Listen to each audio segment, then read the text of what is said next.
morning. Oh boy, you're ready to roll. So I got my coaching call this morning was like, You fired up. yeah, you guys. So I'm giving you fair warning. I'm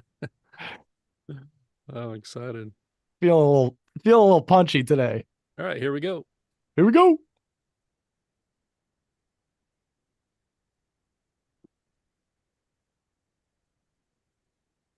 What is up, everybody? What's up, folks? So good to see you. Get that stash curling. Right? Get that mustache Go. curling. Yeah.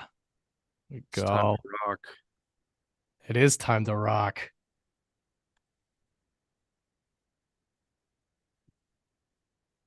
Oh man. Floodgates are open. What's up, everybody? Welcome, welcome. What's up? Where y'all coming in from? Where you coming in from? Let us know. Wait, before you do that, crud. I spoke too soon. Before change your chat settings from hosts and panelists over to everyone. Here, let me put it on the screen here.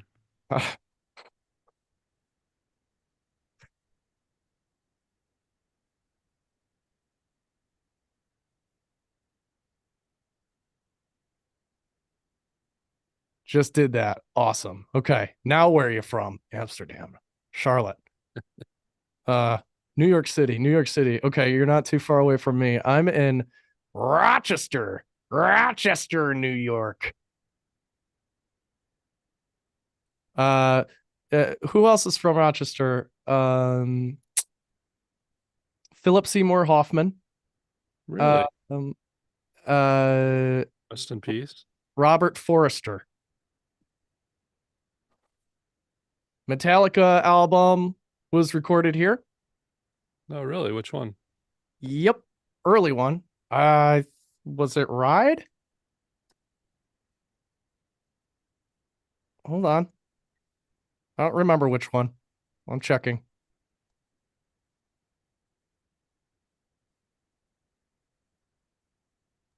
I wonder if it was the one that Toby did.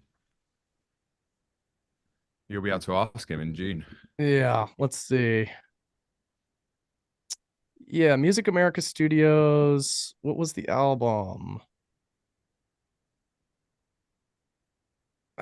Kill 'Em All.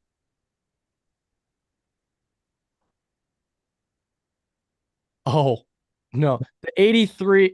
So the album was originally titled something different that I can't really say on this call, but you guys can Google that.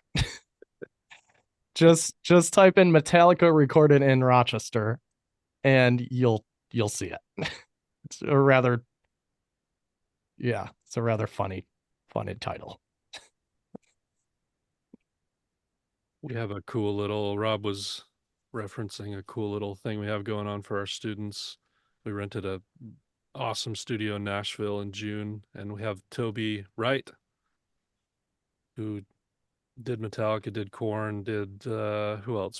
Primus. Alice in Chains, Primus. That's my personal favorite. Yeah. Yeah, dude.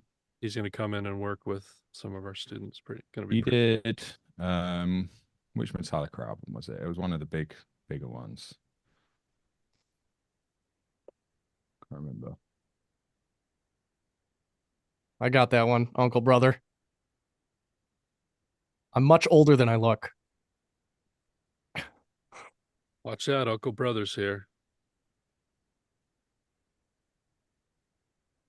It's Yeah. whatever album one is on. Justice for All and Oh, Justice for All. He he did recorded that that one. one, which is I think their second most popular. Oh man, I got some dad jokes for you guys today. Oh, Oh hold boy. on. I Oh saved boy. some good ones. Hold on. Hold on. I saved some really good ones. Twitch says no. My Who's man. here? By the way, who's here from the Mastering the Mix list? One's in the chat if you're here from Mastering the Mix.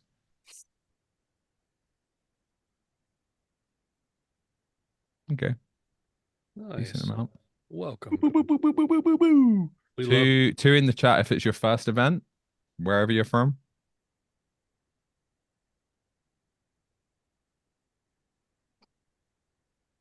Decent amount. And 3 in the chat if you've been to an event before. This is probably, yeah, okay. Whoa, whoa, whoa. What I was expecting. Oh, stop. Stop it. Sweet. Freaking me out. Freaking me out. 4 in chat if you've been to more than 3 of our events. Whoa. And those people are probably sick of us asking this at the start of every single event. Oh, they love it. Nah. Come on. You can't get enough. Fine. Yeah. And yeah, for anyone who's new, we start about 10 past. We're just waiting for everyone to come in here. And then at 10 past, we'll kick things off properly. Ah, Steve. We need That would preset be, poll yeah, questions for this. Dang it. that probably would be a good idea. I'm gonna do a poll, actually. Hold on. Dude, We should start using polls Clifton, more. I am feeling way better this week. And on top last week, for those of you who don't know, last week I just got slammed with something. It was either COVID or laryngitis or something like that. I lost my voice completely.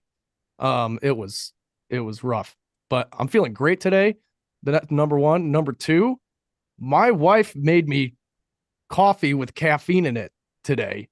So many of you know I stick with decaffeinated coffee for a reason. Today, you're going to find out exactly what that reason is. So lucky you, especially the first time. I'm going to be like, this freaking guy. He's going to be like, ay, ay, ay. So that's right. You said it was 50-50. It wasn't even full on. It wasn't even full on. Yeah, we're on 50-50 right now. Yeah, today's going to be done in about 40 minutes.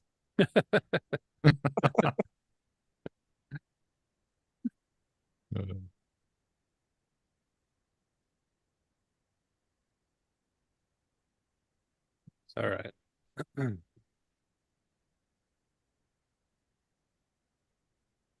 We do have a plugin to give you guys today as well. No, we don't. We do. Which one? You have to stick around and find out. Oh, yeah, stick around and find out. Pretend I didn't just tell you. Oh, okay, there we go. Nice one. The poll is live. What's this? Is live. Oh, that's interesting. And on the poll, actually, it seemed like, interesting. This is probably a much more accurate way of doing this. We discovered this a couple events ago. Kind of slapping ourselves for not discovering this earlier, but whatever is what it is. You guys can't see the results yet, but first one today is winning, and then 5+ is in second place. So it's either first one or you come to all or nothing. Yeah, a lot of them. The rigged vote. Yeah, stop the count. Nice. Got a lot of new people, which is awesome. I do want to tease a little something here too. We got live drums today. Wow, we're working with live drums. Oh yeah. We haven't done that in a while. Yeah, I think there's only been a handful that we've actually worked with live drums. So I'm excited to dive into this. I think there's going to be a lot of teachable moments here in the next few days. So I'm totally pumped to share that with you guys. Warren, yeah, Warren did live drums. What track was that? I can't remember.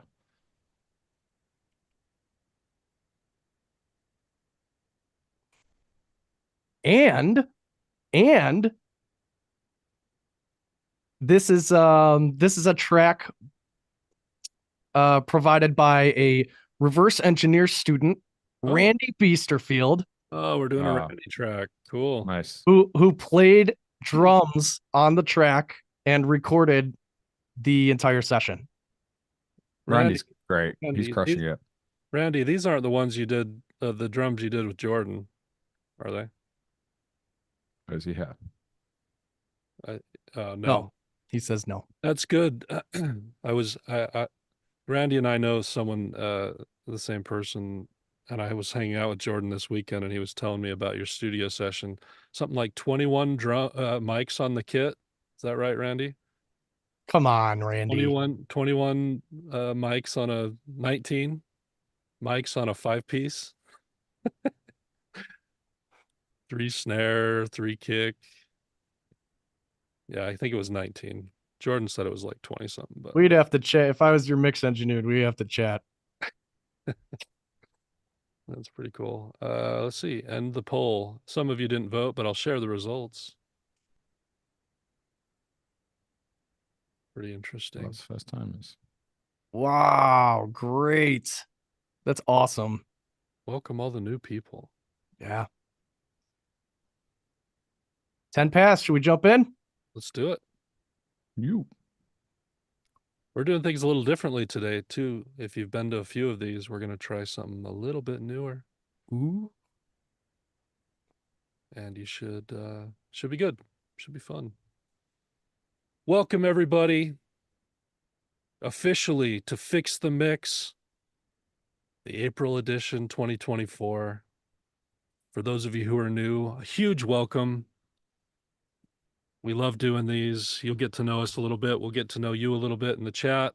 For those of you who are coming back, the True Gluttons for Punishment 5+ events you've been to, welcome back.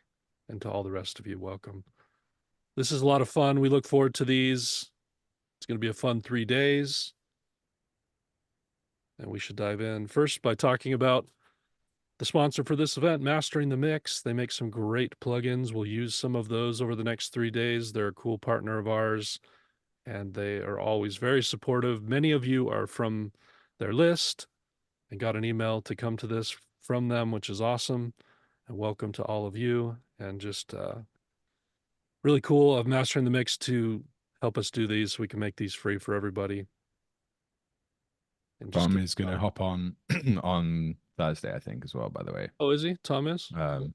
Yeah, and also we can talk more about this later, but Tom is now coming in to do some mentoring with our students next month as well. So if any of you are big fans of Tom's, yeah, he'll be here on Thursday. Very cool. In terms of introductions, my name is Caleb Lovelace. I'm the Director of Education for Mastering.com. Mastering.com is an online education platform for engineers and producers and artists. And we have one of the most built out, rigorous online courses anywhere you can find for training the new generation of engineers and producers. We've been doing it for a long time. We have a wonderful community of students. Jake Codeweiss is doing the demonstrations today. He wears the great shirts and great hats. He's got the guns, apparently. Jake is one of the great mentors in our program. He's also a longtime industry vet. Jake and I have both been doing this for about 25 years plus, and we love music, we love teaching, and we're happy to be here with you. And of course, Rob Mazes is here with us today as well. He kind of pioneered the whole online education for at-home producers and engineers 10+ years ago. And he's the brainchild behind mastering.com and the wonderful school that we've been able to build and put all the pieces together to find the right teachers and the right mentors and partners and everything to just really build something that's incredible for the modern producer who often feels quite lost, kind of on islands these days, not knowing where to go for good help. So happy to have Rob with us here today as well. Let's talk about the next 3 days. These tend to go somewhere between 2 and 3 hours, occasionally a little over 3 hours, but usually between 2 and 3 hours. It's all live. We're here to answer your questions. We're here to hang out. We're going to give a great demonstration of the entire mixing process from start to finish. We'll throw in some mixing philosophy, some things for y'all to focus on, some high-level principles that are like the big needle movers. We're going to really focus in on those things so you can take stuff away no matter where you are in the learning process, whether you're a beginner, intermediate, or advanced. There will be stuff here for all of you. It's just about taking what you can from it, keep learning, keep growing, ask questions. That's what the next 3 days is about. We're also going to throw in mastering philosophy. You'll learn more about why we do that. We are mastering.com after all, but we do have a really unique way of teaching music production and engineering. We teach in reverse, and mastering is kind of this end in mind perspective that will actually really help what we found over the years, give people perspective on the mixing and production. There's something about mastering that's very powerful, about understanding what mastering engineers are really looking for in a mix can help you make better mixes, right? And learn the mistakes that are causing mastering engineers to have headaches with the stuff you're sending them. So we're going to reverse engineer the process a little bit over the next 3 days. Usually at the end of each presentation, I'll dive into some mastering tools, some mastering mindsets, and some thoughts about that. And then we'll send you away with some action items where you can go and practice on your own. And we usually have some either multi-tracks or some option there for you to work on.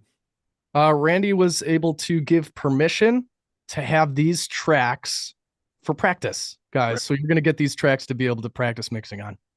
Cool. Say thanks to Randy. One's in chat for Randy. Thanks for sharing those. And we will post those multi-tracks at courses.mastering.com. I'll have a link for that at the end, but courses.mastering.com in the announcements tab there we'll have I guess it's the home or the announcements tab. I can't remember what it's called, but we'll have all the multi-tracks there for you, as well as the replays for these events will all be available there for you as well. Courses.mastering.com. It's all free. If you're here, you've already signed up for an account there, so you just got to log in and all the material will be there for you, the multi-tracks and the replays. But Randy's been great too. Like he pulled through like last night / this morning. I asked him on a really, really quick turnaround, and he just like he crushed it. Incredible. Appreciate you, dude. Thanks, Randy. Thanks, Randy. The goals for the next 3 days, pretty straightforward. I want to get clarity. I want to give a ton of like very clear direction. The mixing process, it takes attention to detail, but it doesn't have to be complicated. So we got to demystify that process. And then we also want to make sure we get to the core of things. It's not enough to teach tips and tricks and templates and, presets and stuff like that. That's not going to help you actually grow. We want to get to the why behind everything that we do. So make sure that we're always getting to the real point of things that sits behind what we're showing. Again, we're going to show you an end in mind perspective through mastering. We'll have some fun together, get some confidence. Really love these events and really glad you're all here. But that's the goals for the next 3 days. And in terms of the game plan for the next 3 days, today is about the power of volume, which is a huge topic, not to be missed. It goes really deep into your most powerful tool, which is volume, as well as some initial setup and just getting everything organized properly within the session. Tomorrow we'll focus on the instrumentals and we'll dive into frequencies, dynamics, and space. And on day 3, we'll do that with vocals, just frequencies, dynamics, and space, just on vocals. Day 3 is always a big one. Vocals can be tricky. Tricky. We're going to dive into those. And we're going to do that now. I'm going to actually turn it over to Jake to get started on this mix right now. We're going to set everything up, and then he'll hand it back to me a couple times as we focus on a few key principles over the next couple of hours. Yeah. You guys ready to go? Give me a 236,492 in the chat if you're ready to move. That's pretty good. I think you guys could probably move a little bit faster next time, but well, I'll give most of you a pass. I know there's people that have been here 5+ who wait for the first time you talk, and they know you're probably going to give a number, and they're just waiting. They've been practicing. It's like they have one of those special keypads for accountants sitting there. Oh my God, what is this, Travis? You don't get brownie points for that. Hey, Caleb, how do you like having that mustache? What do you think, guys? Should we keep going on the mustache trail? One's in chat, two's in chat if That's a big hell no. It's What's that? mostly ones. Yeah, One and mostly a half. one. Scott says 1.5.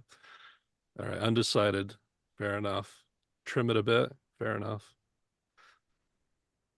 You know, at first I didn't like having a mustache, but then it grew on me.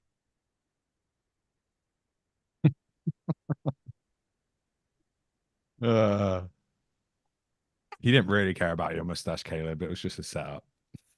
Yeah, it was. I feel the setup.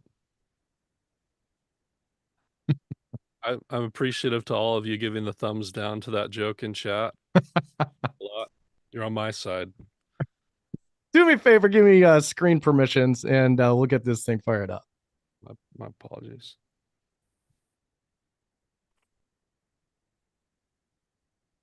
Good to go. Sweet, thanks. Let's jump in. I think we just lost about 400 people. I'm sorry, guys. It was like a brick wall limiter of jokes. So we'll say that in chat.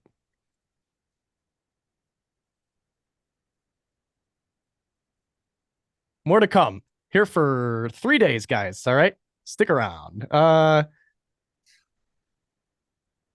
do we got? You guys seeing my DAW right now? Yeah, ones. Thank you. Thank you. If I ask you questions, guys, for the first timers, one just means affirmative. So you guys are letting me know. Cool. I'm going to play a little bit of this bad boy. I'm going to turn the stereo out down, and then I'll slowly kind of start to bring it in. We're just going to do an audio check, okay? You guys hear that? Ones in chat near? Yeah. Cool.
Cool track.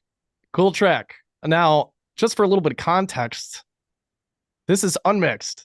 This is how we got the tracks in. This is all faders at Unity. Nothing touched. So this is the mix that we're going to fix. This is what we're going to work with.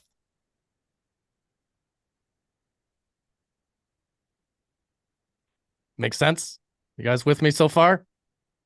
Yeah, it's somebody said it's called fix the mix, not start with a perfect mix. Else we might not learn anything. Cool. So short 3 days. Yeah, that's a sure. If you guys want to just listen to me tell dad jokes for 3 days, we can do that. Dad jokes for 3 days. Yeah.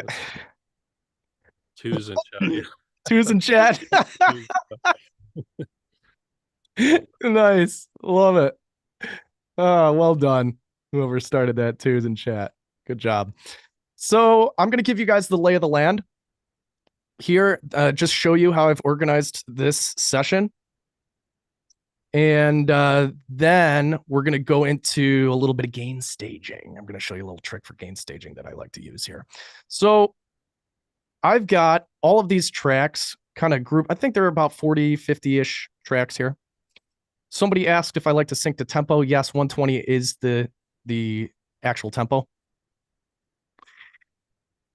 We've got drums all sent to a drum bus. And in Logic, you can use like these expanding and collapsing folders for buses. So if I collapse this, there are my drums, all sent to a single bus. Right. I've got a bass DI and a bass grit track here, all sent to a bass bus. I've got all of my guitars here, sent to a guitar bus. I've got all my keys here, which is just a piano. I'm sending that to a keys bus. If I had more instruments, I would send them to a bus. The reason why I use a bus is just for organizational purposes. It's just kind of like a mental thing for me. There's that. And then we've got vocals all sent to vocal bus. Boom. And then we've got some wet effects here, which we'll talk about tomorrow.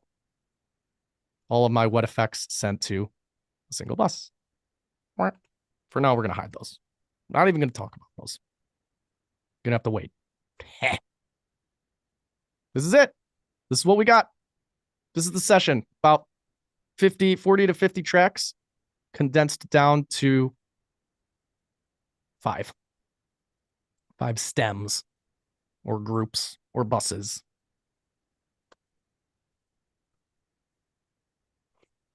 Simplifying it, right? Any questions so far? Wouldn't it be? Diana asked, what's the difference between sending them to a bus and to a summing stack? It's the same. It's the same. Same thing. Yep. Just another name. In Logic, they call them summing stacks or folder stacks. Hardly anyone uses folder stacks, I think, probably. Summing stack just means you can put plugins on the bus itself. Folder stacks, it just is a fader. Doesn't allow you that.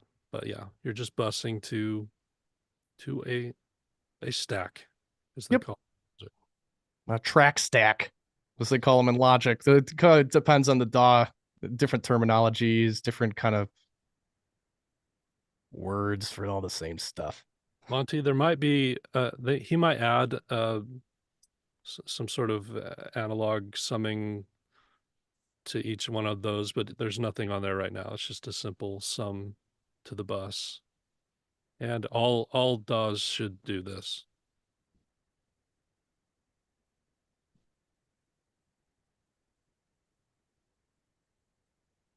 Makes sense.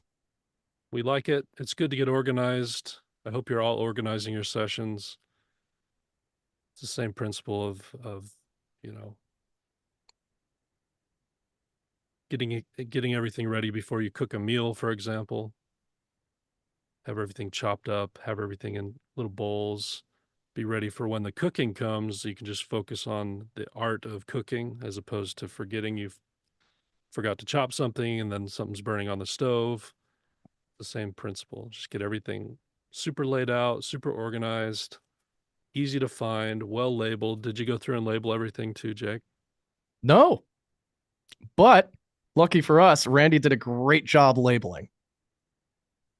Right? If these tracks are all labeled really well by the recording engineer, then I won't even touch them. This is basically how I would label my tracks anyway, just without the numbers in front, right? So we've got everything's very clearly labeled. Piano, I know lead vocals, lead vocal dubs, lead vocal dubs, like everything is here. It's clearly laid out. There's no question in my mind what's what here. So sometimes you'll work with somebody that just makes it a slam dunk for you. You save the time. I'm not going to go through here and remove numbers or anything like that. It's just not efficient. So I'm good with that. I come up with this color scheme. I don't know where I came up with it, but Genzo says, dude, I use the exact same colors. What? Weird. By the way, Weird. You're on hosts and panelists. Oh yeah. I'll give the plugin code away at the end here. Mm. Yeah, make sure you're set to everyone instead of hosts and panelists. I see a lot of you are still have chat settings to hosts and panelists instead of everyone. What I'd like to do here is let's do gain staging, Jake, and then let's Yeah, actually listen to each uh, bust group and just kind of use our ears to what we think we need to do within those groups. cool. Yeah, that sounds great. Let's do it. So gain staging. When the signal comes into the top of the channel, we want that signal to kind of sit in like a sweet spot. I'm going to say gain staging, sweet spot. And that sweet spot that we like to aim for is between -10 and -20 decibels on average. This is not a hard rule, but this is like the goal, somewhere in between -10 and -20 decibels on average. Another way to think of this is peaking no higher than -10 decibels. Right? So each one of these channels, I'll show you what I'm talking about. Soloing the kick in, let's just listen, take a look at what we got going on in the meter.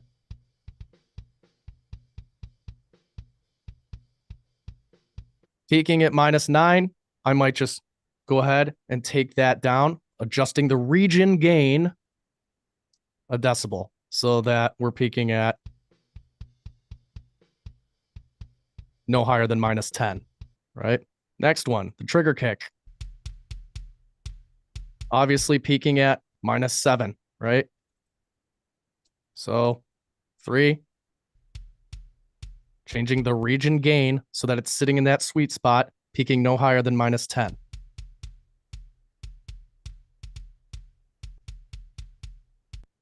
Right? Now you can go through and you can do this for each one of these tracks. And the reason why we do this is for headroom. So that when all of these tracks are mixed together and they hit the stereo out, or they hit the mix bus, or they hit the master fader, or whatever you want to call it, once they hit that master fader, the chances of the mix actually clipping is quite low. Right? So that's all we're really doing this for. Just headroom. I know that if I peak all of these regions at -10 decibels, and then I just kind of instinctually do my mixing thing and start to do my volume balance, it's highly, highly likely that I am not going to clip that master bus. So then I don't even have to think about it. I can put it out of my mind and I can just get in the flow and just cook. Right. So, and by the way, when I do this and I get everything peaking no higher than -10 and I never put my faders really above nominal, for some reason, when I look at my stereo out at the end, it's always about -6, right where I want it to be. It just happens to kind of always go that way, or it's close to that. yeah. It's getting you set up for success. Yep, that's been my experience as well. So we can do that manually, like the way I just showed you, by just kind of like going through, checking the channel, making sure that's not peaking any higher than -10, and then making the gain adjustment on the region. Or we can use a little shortcut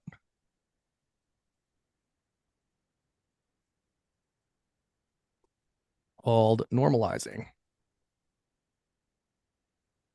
And all this does is it turns the gain up or down of a specific region, depending on the parameters that you set for it. Most DAWs have this function. I think the only one that you have to do a workaround on is Ableton. I think every other DAW has this function like pretty clearly laid out. If you're not sure where it is in your DAW, it's Googleable, it's YouTubeable. Do the search, do the work. Here's how we're going to do it in Logic. Command A to select all the tracks. Functions. Apply normalize region gain. Normalize region gain. Affect individual regions. Peaking at our target level of -10 decibels. Apply. See that? Did you see all the waveforms change? I'm going to undo it. Time saver alert. See? All those waveforms, I undid it. Now I'm going to redo it. Boom. Everything now peaking no higher than -10. And we've done that in about 10 seconds. Yep. 10's the sweet spot. You've heard -18, you've heard -15, you've heard -20. -10 is plenty of headroom, I promise you, especially if you don't push your faders above nominal. Can't remember who it was. Someone asked a pretty advanced question about balancing left to right in a waveform. They're getting stuff from their clients that the left or right side is higher than the one of the other two. I wouldn't balance them actually. I wouldn't go in and add gain to a side. There's actually a pretty cool article recently about it being okay if left and right are off balance. It's actually more interesting to the ear sometimes. So kind of an advanced question, but I wanted to answer it. I don't think you need to do that. I think it's okay to leave things unbalanced sometimes.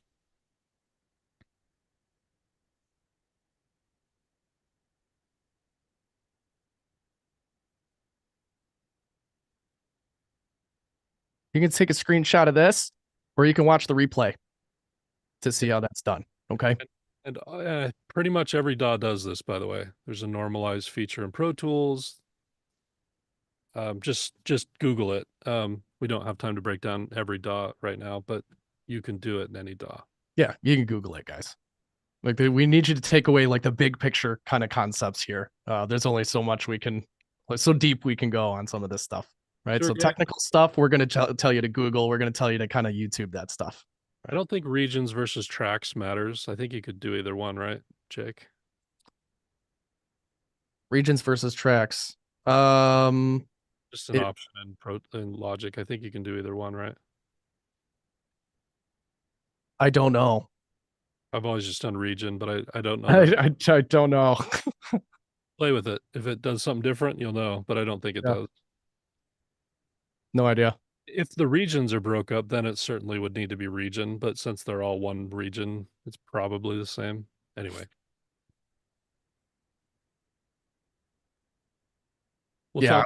I would suggest just going with regions, but you can feel free to run your own tests for sure. Chucks, we'll talk about drum panning. But anyway, pretty simple, but that's a time saver. I used to do this all manually, just one by one, but doing that normalized feature is just instant time saving. I can get right in, get on. Yeah, totally. All right, totally. Let's break down each bus. I mean, we could listen to it all together, but mostly I want to break down each bus. And what I want you to be thinking about and what I want you to ask yourself is, what room for improvement do we have within this bus? And I understand that it's not full context. There's that too, but I just want to look for stuff we can improve on within each one of these. Now we don't have levels or anything like that yet either. So keep that in mind too. This is just all signals coming in, peaking at -10, all the same levels now. And we'll have to rebalance that, and we'll get into that in a second. So we're listening to each bus, each group of instruments.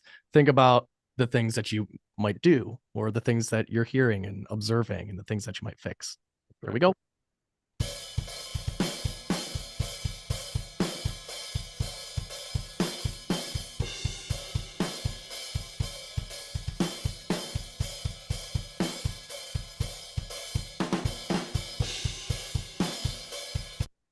Let's keep it PG. Yeah. Please, guys. But yes, I mean, like, there's obviously work to be done, to your point, right? Language aside.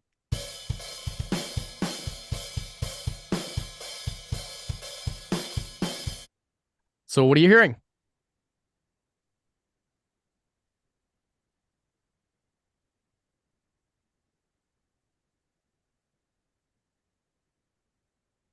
Lots of hi-hat. Yep, lots of cymbals, lots of room. Yep. Mad cymbals. Totally. It's overhead, lots of room. Yep.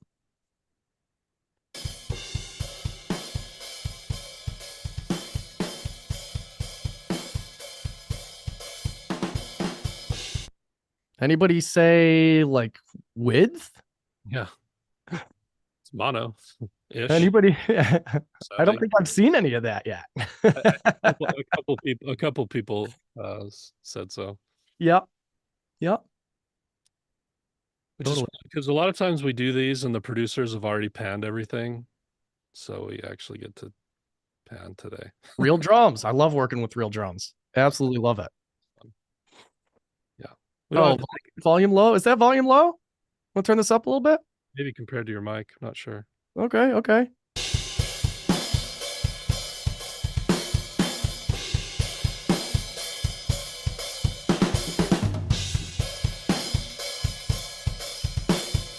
Sounds like a deep snare. What snare did you use on this, Randy?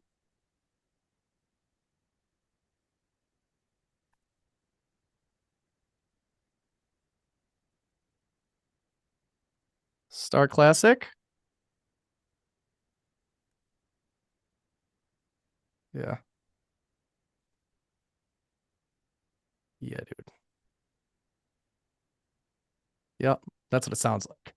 Sounds like what are your thoughts on phase? Sounds like a 6.5, baby. What are your thoughts on a phase rotation before mixing? I love a deep snare. Phase rotation before mixing, like you took just like alignment. Like considering phase and polarity. Yeah, we'll get to that after we do our volume balance. DC offset, etc. Yeah, exactly. Yep. We'll make sure it's all good. Yep. All right, let's move through these. We don't need to spend a ton of time on these. I just thought it'd be fun to listen. I want everyone to start using their ears and be thinking, not just watching. Right. Okay, we'll keep going. Bass.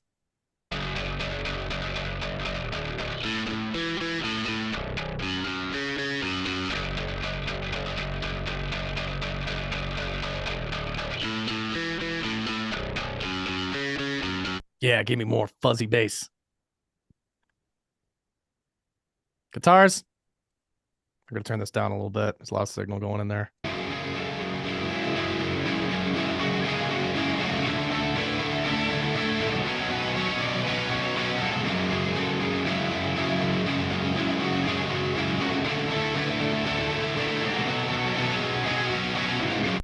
What are we hearing there?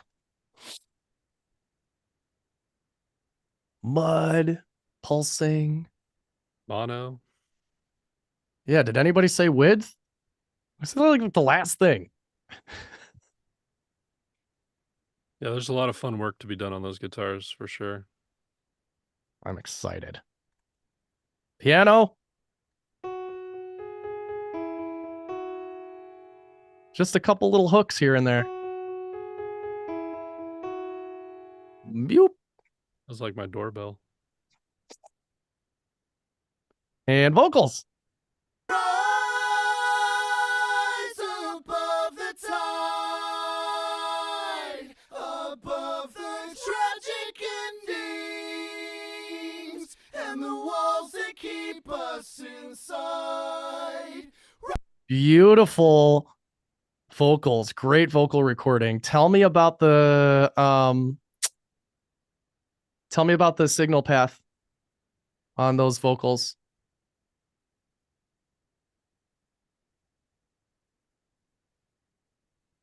Just SM7B, direct to audio interface.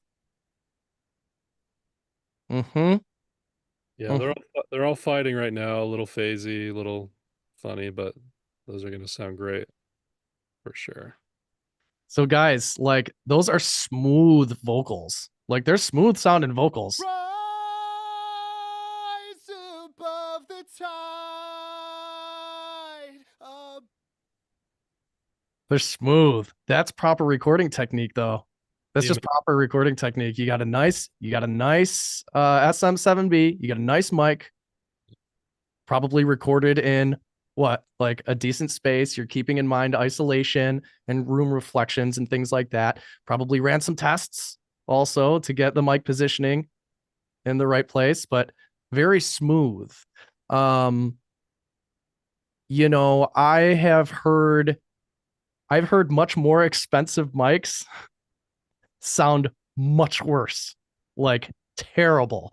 I've heard like 4-figure, 5-figure mics sound bad, like really bad, because the engineer just wasn't doing proper recording techniques, or in a crappy space, or maybe somebody borrowed, you know, a mic from somebody else, but just didn't know how to use it or whatever, right? You can do a lot with a little, as long as the ear is there and you run the right tests in the space. You got the right info. That's right. Anyway, Okay. pass So it back. we got everything set up. It's all looking good, organized, ready to work with. I want to ask this. What is your most powerful tool in mixing?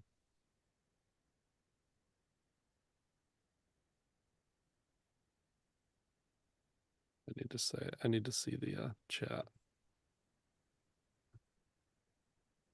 I'm getting a lot of ears responses. Pretty good. Your That's room. not a bad answer. Oh, that's good. We spend a lot of time working with our students to get great rooms and ear training. So aside from that, for sure. Let's dive in.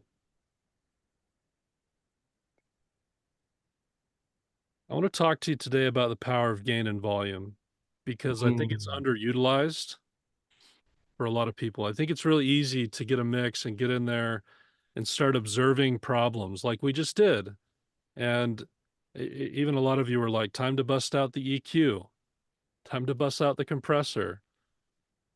It's easy to see those problems and just go in and try to solve them. But before you do any of that, before you should ever even touch an EQ or a compressor or anything like that, there's a lot you can do with gain and volume, with gain and your panning and different things like that.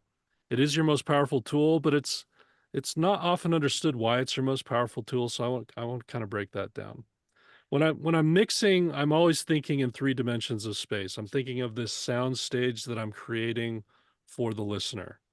And I'll keep talking about this sound stage as we move forward in the next 3 days, because it's putting this whole production together to have things tell a story, and to have things make sense, and to have things not be distracting, and to have things highlighted at the right moments. And you're doing all of that with the work that you do in mixing. It's been told in production, but it's our job to make it cohesive. And we're working in these 3 dimensions of space. So we have depth, and it's known probably to all of us that things that are quieter sound further away, and things that are louder sound more forward. So I'm working in that dimension of space. And by the way, it's actually, I think, one of the hardest dimensions of space for a lot of amateur mix engineers to work in.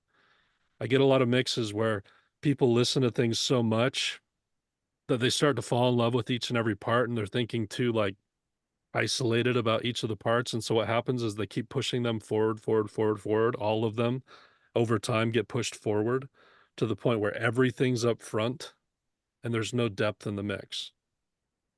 And it really starts to sound sterile.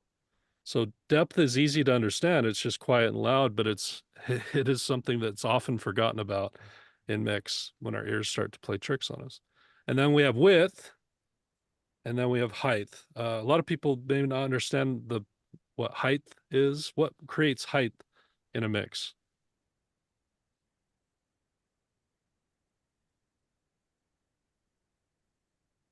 Yeah, it's frequencies. Frequencies create height. There is a height sensation, a visceral body sensation to height in a mix.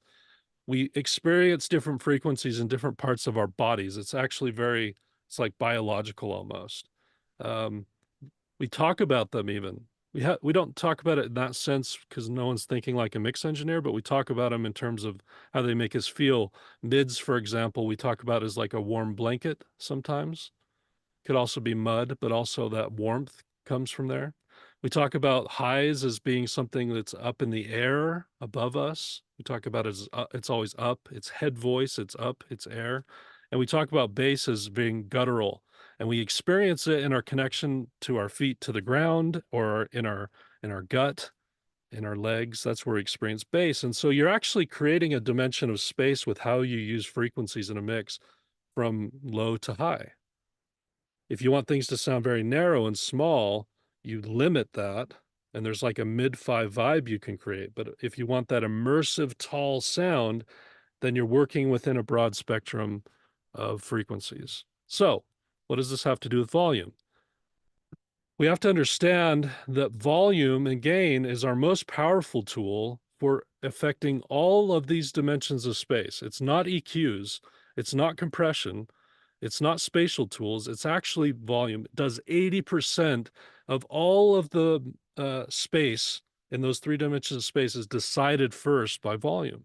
And so we actually need to spend more time focusing on the power of volume and how to use it correctly, since it is our most powerful tool, and make sure that we've done everything we can with volume before we actually enter into EQ or compression or anything else like that. And when I learned this technique from great mentors in the past, it really changed my game and it changed my whole workflow.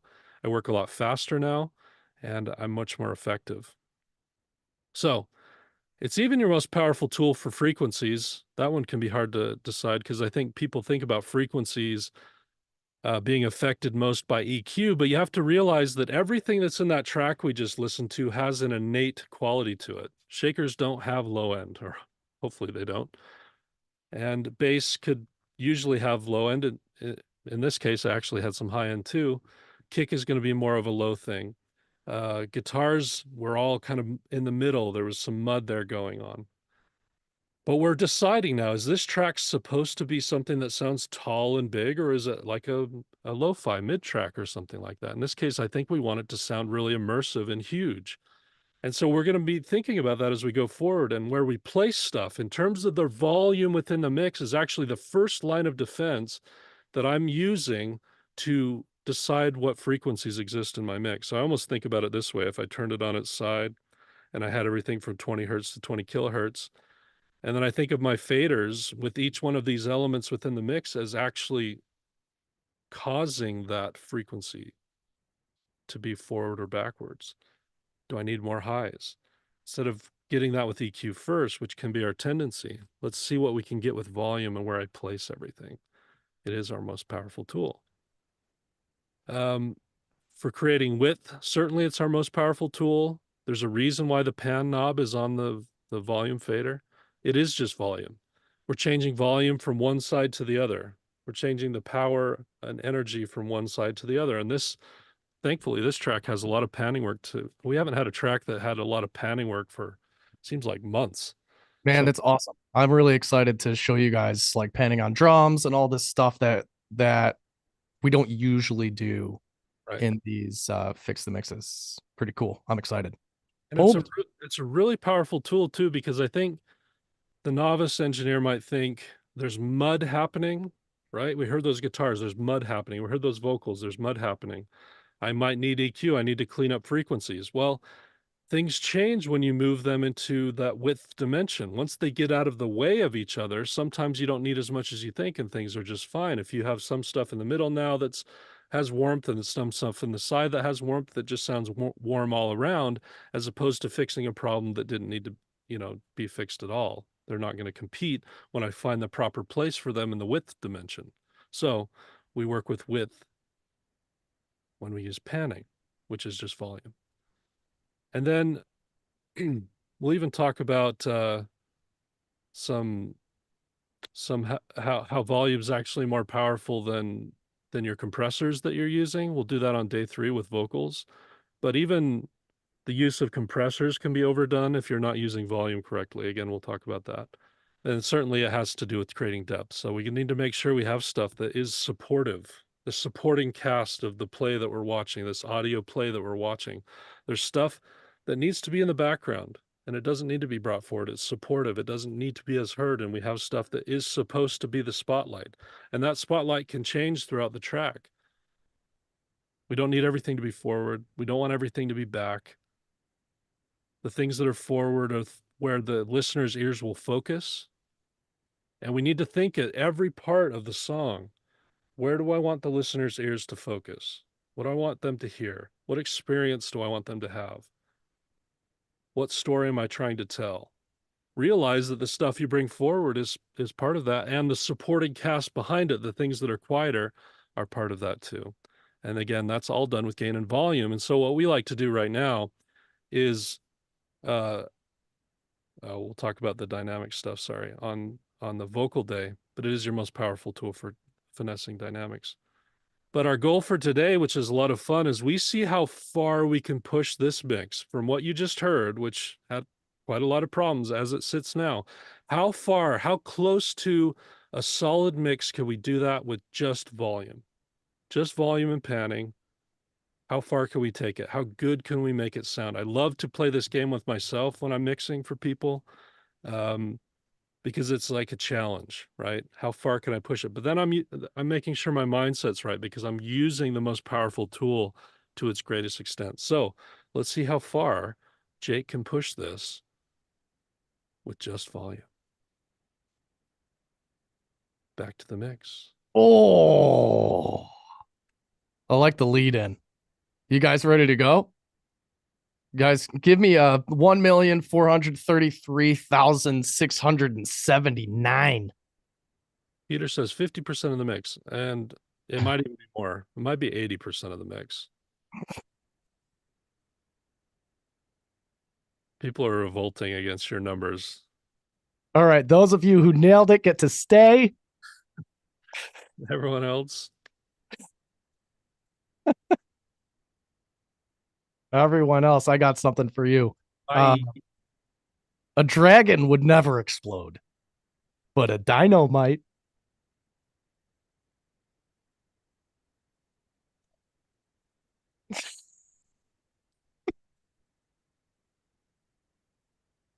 Well, tuition for our main program just went down $500 with that joke. All of you.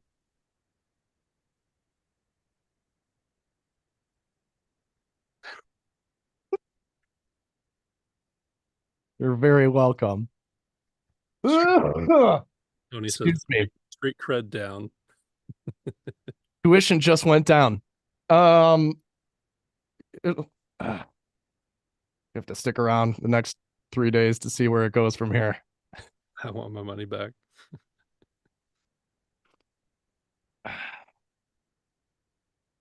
Yeah, we can play the mix with how it's gain staged right now. Yeah, we didn't listen to it all together. So let's do that really quick. And then Okay. not only are we keeping the thought of volume power in our minds right now, we're also going to show you a process for how to approach it. Okay, what do we do here to approach volume?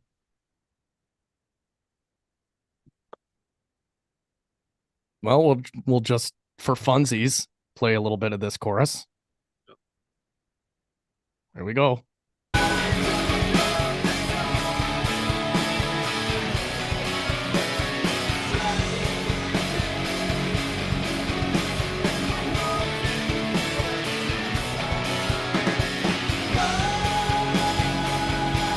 This is every single track coming out at the same volume, basically. You know, every single signal coming out at, peaking no more than minus 10 decibels.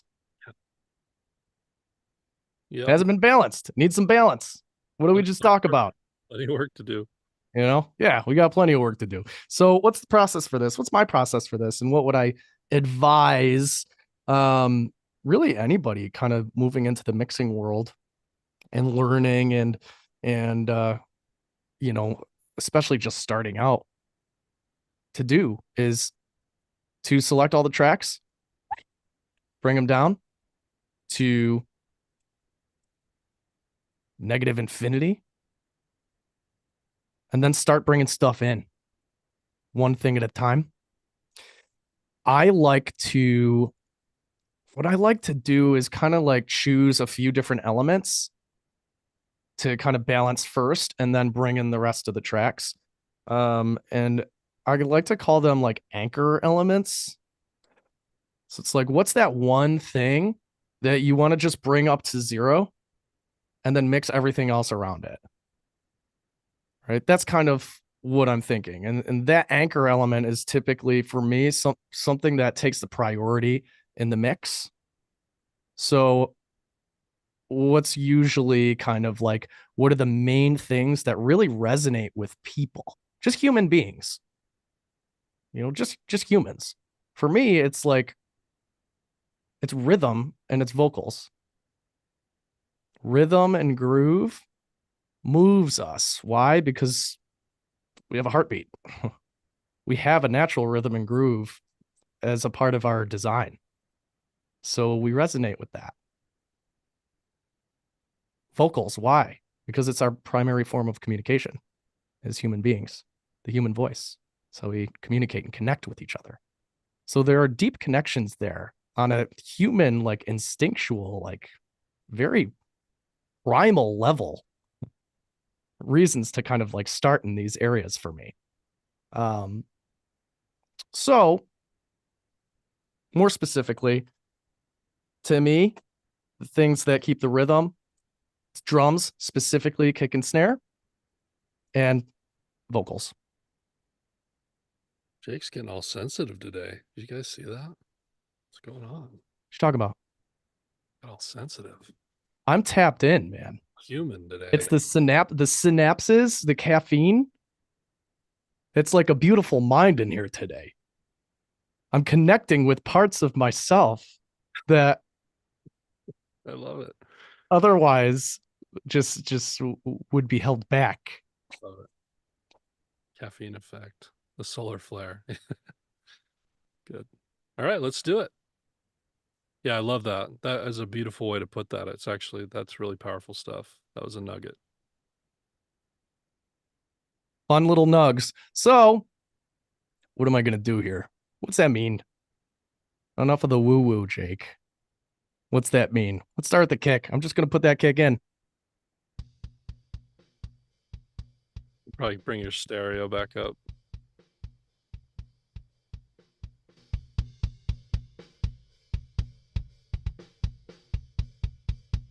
You know what? I might start with the trigger. No, maybe not.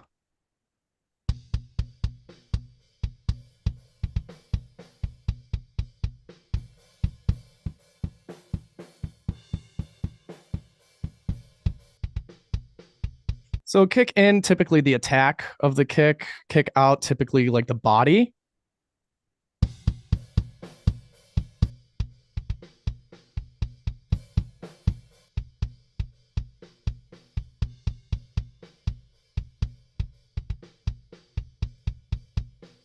Not sure if I'm even going to use that.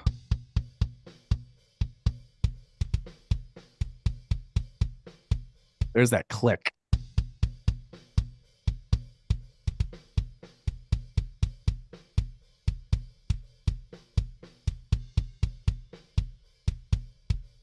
We're going to bypass the sub kick for now. Snare.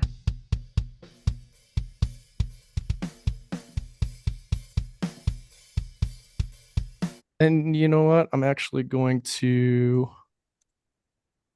sum these together to a kick bus.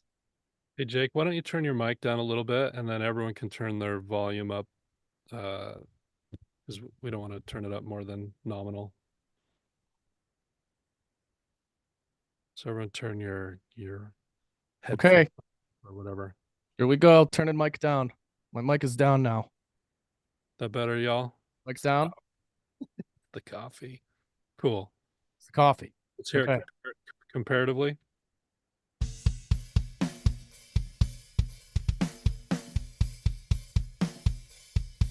Right now, I'm ignoring all the bleed that's going on and just trying to focus myself on the kick and the snare relationship.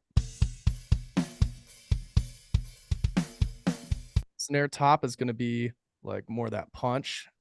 The bottom's going to be more the sizzle and kind of like that high end of the crack.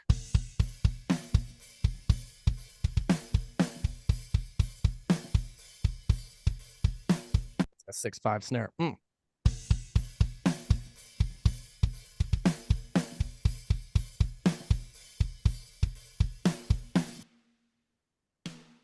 Whoa. Is that a Slate sample? Yeah, we'll bring in a reference track at the end, Cyclops.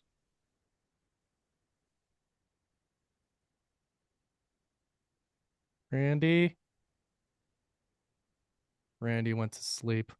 Oh, it's a Black Beauty sample. Sounds like a slate.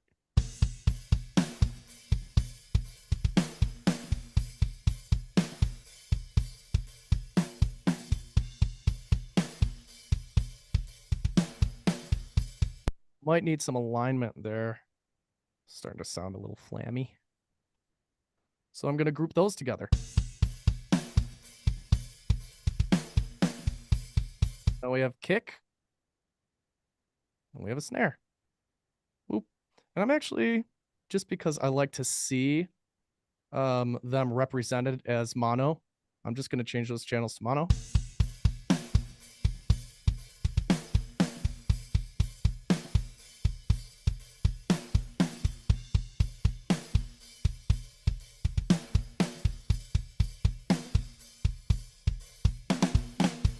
So those are sitting pretty well with each other. I tend, just personally, I tend to like the snare to hit a little bit harder and with more volume than a kick drum. And this really kind of depends on what you're going for in the mix and what your personal preferences are and what the artist's intent is, right? And the musical intent of the song. I know personally that I tend to mix a snare just a little bit louder than a kick drum for that back and forth. But I think we're going to leave it a little bit even to start and wait until we get the rest of the elements in the mix to really kind of decide that.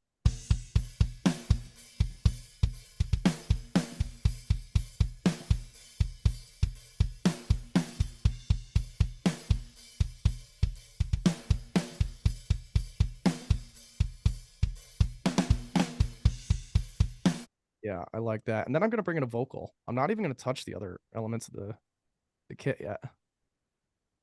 Might be weird for some of you. For others, Quick question before you do that. How many of you would have already been tempted to pull out an EQ or compressor or a gate. or gate? If you're being honest, how many of you would have already been tempted? Be honest. Do we And need to start a poll? It's not like we can all hear the problems that still exist, but there's power in just letting all of that go because it's so easy to rabbit hole.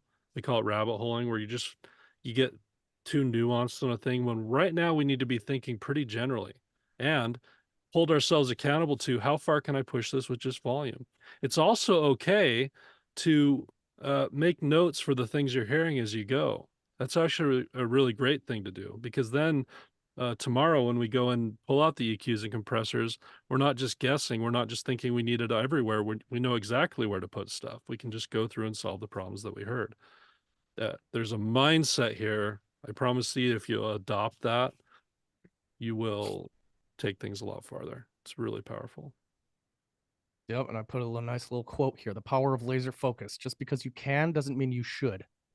Right now. Yep. Mindset is everything. That's right, Nick.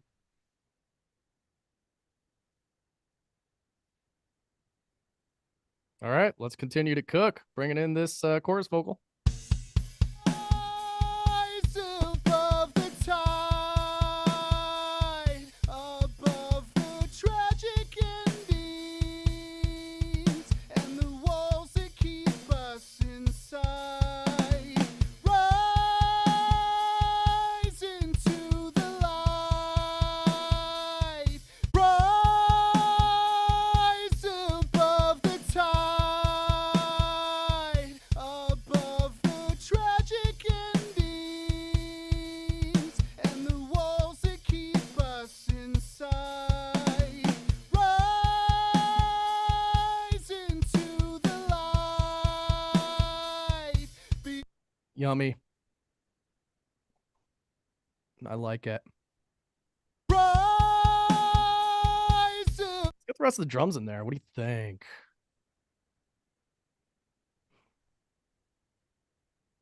It's good to go. Wrap it, says Jeff. Print it. Print it. Session over. We'll get a little tuning on there. Don't you worry. See you next month. Not going to rabbit hole on that.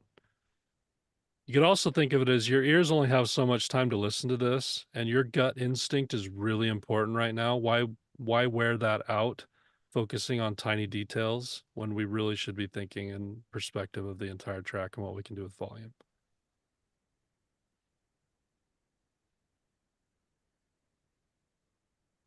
Cool. All right, I'm gonna bring the overheads in. Rise above the tide, above the tragic and Being audience perspective here. rise above the tide, above the tragic endings and the walls that keep. Yeah, let's see if we actually need the hi-hat. I don't think we need the hi-hat. It's in the overheads. Rise Like, above the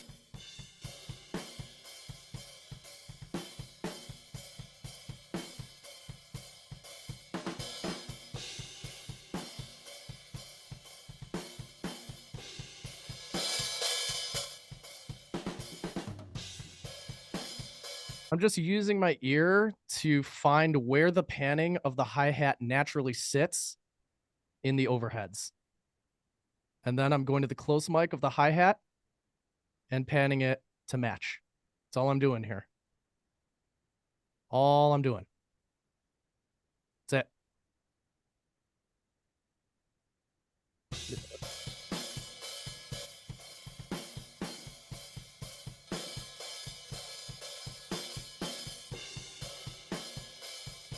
Yeah, hard to kind of make a call on the hi-hat until everything else is in the mix. So I'm just going to leave it there and we might come back and adjust.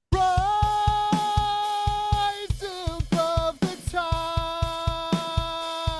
above the tragic endings and the walls that keep us in. Cool.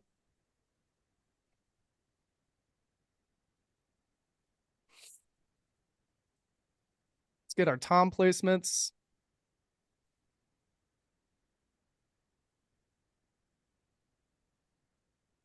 It's going to get annoying. This is audience perspective. That's right.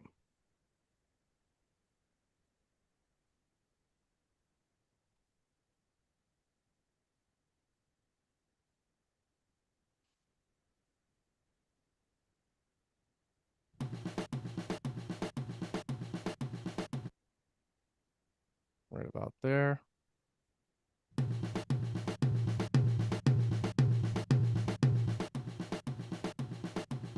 Oh, man.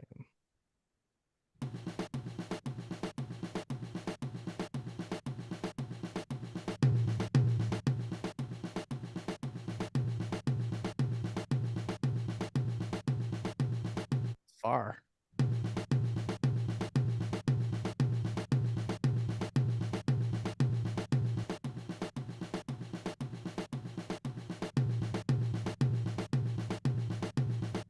Might replace that.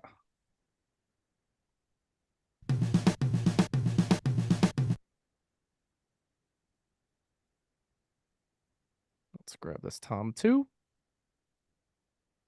A mix engineer would never replace the drums. How'd you make my drums sound so good? Says nothing.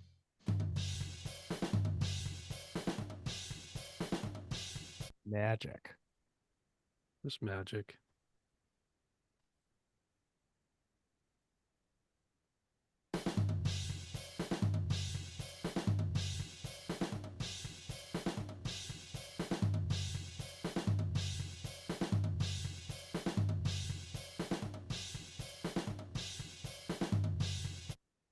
Good enough.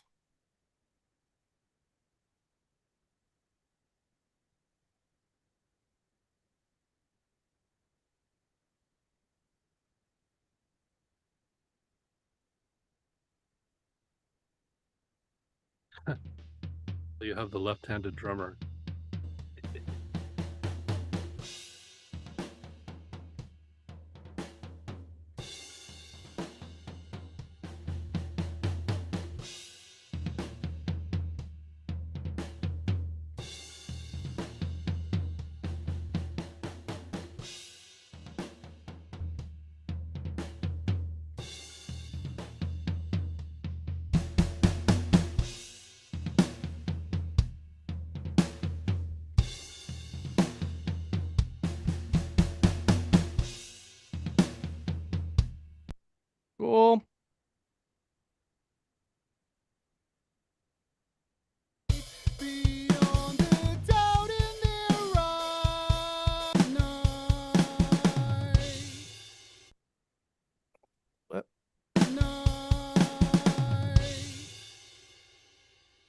awesome plus. Awesome.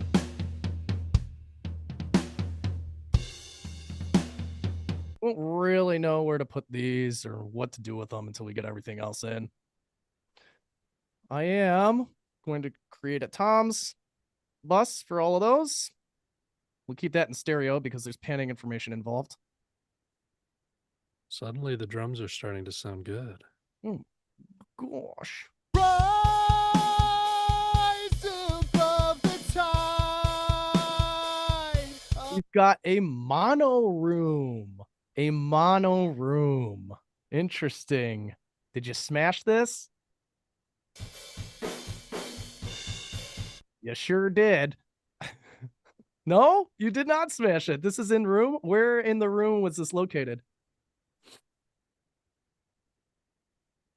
Just like in your garage, just the opposite side. Were you like facing the wall with the mic or anything like that? Or just like roughly what kind of distance away were you? Just curious. Facing away from the room. Yeah, he stuck it out of his tailpipe. Like 10 feet. 10 feet and capsule pointing away from the room. What kind of mic was it, Randy? Not a dirty mic or anything? U87? Oh, interesting. Cool. Randy flexes and uses the 7B for vocals and the 87 for his But for a room mic. dirty room mic. What a flex. I love that. I absolutely love it, man.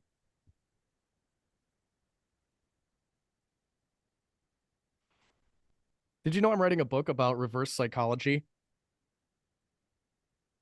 Please don't buy it. That one's terrible. That one's awful. That's not even a joke. You were so much better on Intro to Mastering last week. You've gone way downhill.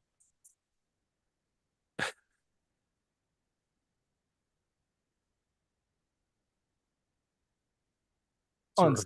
Unsubscribe. Unsubscribe. Unsubscribe. Rise above the tide. So this is a seasoning mic right here. This is a little bit of character, a little bit of seasoning, you know, a little bit of this going on.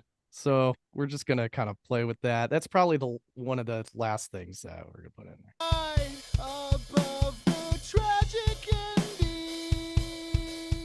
and the walls that keep us inside. Rise into Yeah, honestly, I probably won't even use that. Because it skews the image of the symbols. Right? We've got symbols kind of run up the center. What we could do is drive this through some reverb to widen it up. But it still won't necessarily fix the it won't align, all the panning won't align with all the drums and stuff like that, all the close mics. So there's a theoretical like you should do this and you shouldn't do that I like to just ignore and just run my own experiments and see if it just sounds good. Mm-hmm. So for now, we're gonna bring it down, and that's gonna be one of the last things that we bring in. Okay.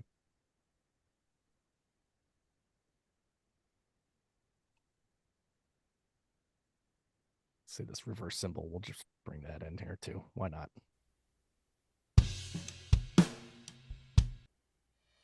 Nope, not even going to touch that yet. Cool. Next important thing. It's rock. What do you think that is? Guitars. Ding, ding, ding, ding, ding. I do not think hard about guitars. For me, just hard pan them. Done. Let's bring them in.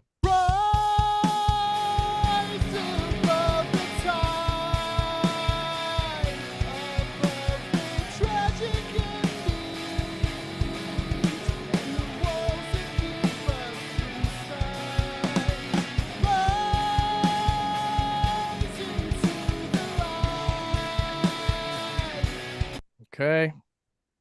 Let's do another one. We got this pair of guitars here. Let's bring them in together.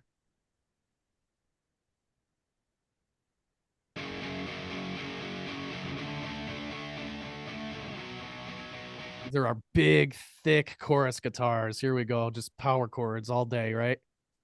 Hammering away.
Okay.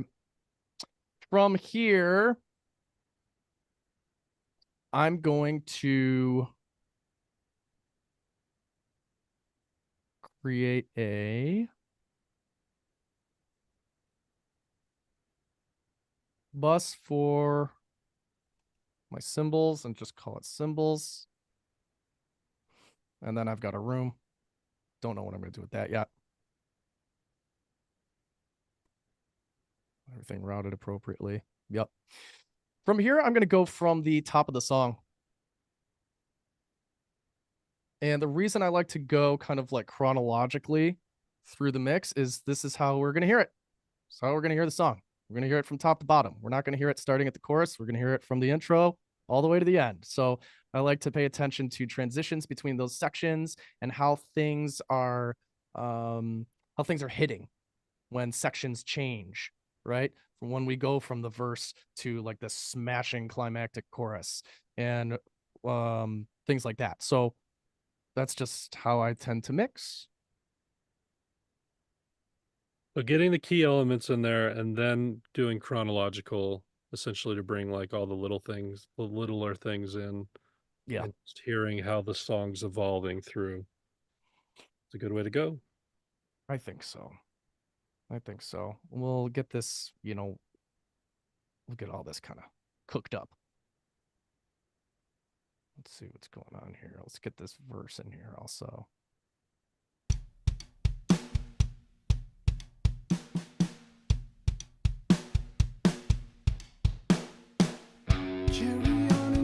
The room sounds really nice.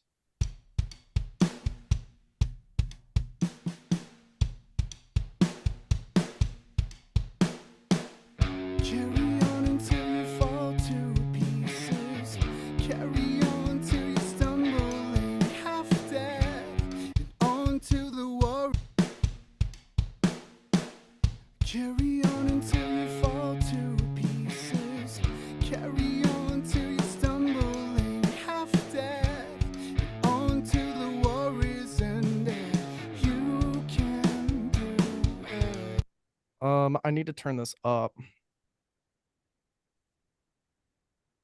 So I'm gonna split the region and just turn up this vocal a little bit using the gain adjustment. Carry on until you fall to pieces. Carry on till you stumble. Carry on until you fall to pieces. Okay. Carry on until you fall to pieces. Carry on till you're stumbling, half dead. On to the war is ended. You can do this. Carry on till you're stumbling, half dead. On to the war is ended. You can do it. This time is the The piano in there. war is ended. You can do it.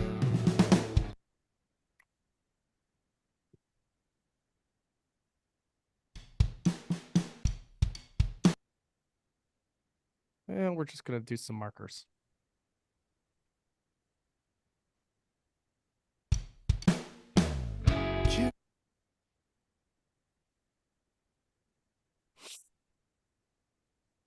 Cherry, this time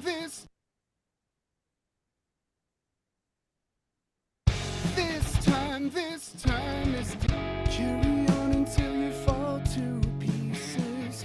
Carry on till you stand on to the worries and you can do it. This time, carry on until you fall to pieces. Carry on till you're stumbling half dead. On to the worries and you can do it. This time is different. This time you'll find it's worth it. If you can change the world. Carry on until you fall to pieces. Carry on. Got some doubles here. Carry on until you fall to pieces. Carry on till you're stumbling half dead. On to the worries and you can do it. This time That harmony? you can do it. You can do it. This time is different. This time you'll find it's worth it. If you can change the world. If you can save us all, will you rise above the tide? Tragic endings, walls that keep us inside. Rise into the light. Down in their eyes, at the deepest parts of the rise above the tide. Tragic endings, and the walls that keep us inside. Rise into the light. Down in their eyes, at the deepest parts of the night. Oh, will you rise?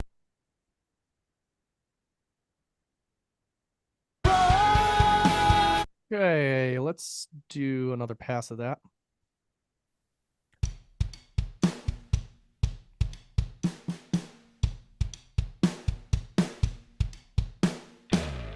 Carry on until you fall to pieces. Carry on till you're stumbling half dead. On to the worries and you can do it. This time is different. This time you'll find it's worth it. If you can change the world. I'm going to take these rhythms and I'm going to bust them.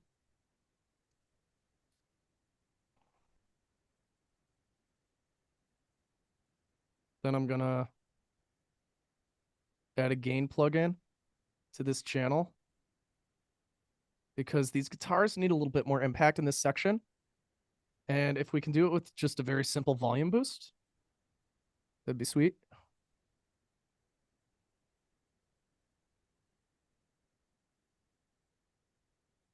Just go like deci up. Just thinking about impact here. Like bang a bam bam bam. half dead onto the worries and you can do it. This time is different. This time you'll find it's worth it. If you can change the world,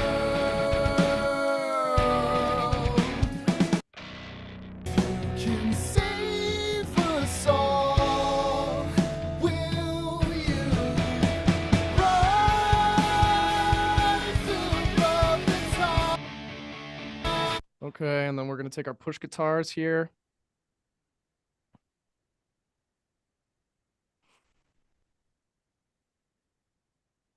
And I might raise them up a little bit for impact. Soul, will you rise above the tide of every tragic event and the walls that keep us inside? Rise into the light. Will you Okay, let's roll through that. carry on until you fall to pieces? Carry on till you're stumbling, half dead onto the worries and you can do it. This time is different. This time you'll find it's worth it. If you can change the world, if you can save us all, will This is basically like a lead into the chorus. I'm just gonna call it a lift. if you can save us all, will you rise above the tide of every tragic event and the walls that keep us inside? There's the impact on the chorus that I wanted. Right there. Obviously, we got some cleanup stuff to do here with frequencies, but in terms of just the feeling, right? The feeling of the impact and the bigness of the chorus just hitting, right? Boom. We're on our way. Bass grit. I'm going to do the same thing here. Again, just using a very simple gain plugin. The reason I use a gain plugin instead of volume automation is I still have control. If I use a gain plugin to make all my volume automation moves, then I'll still have control over the fader globally without having it like snap back and forth, right? And we call what do we say? What do we say for you return? Yep, that's right, Nick. Free the fader. Free the fader. I didn't know you did this in 2017, Randy. That's crazy. This is like 7 years old. I will say your new stuff is even on another level for sure. Smashing It's it. great though. Mhm.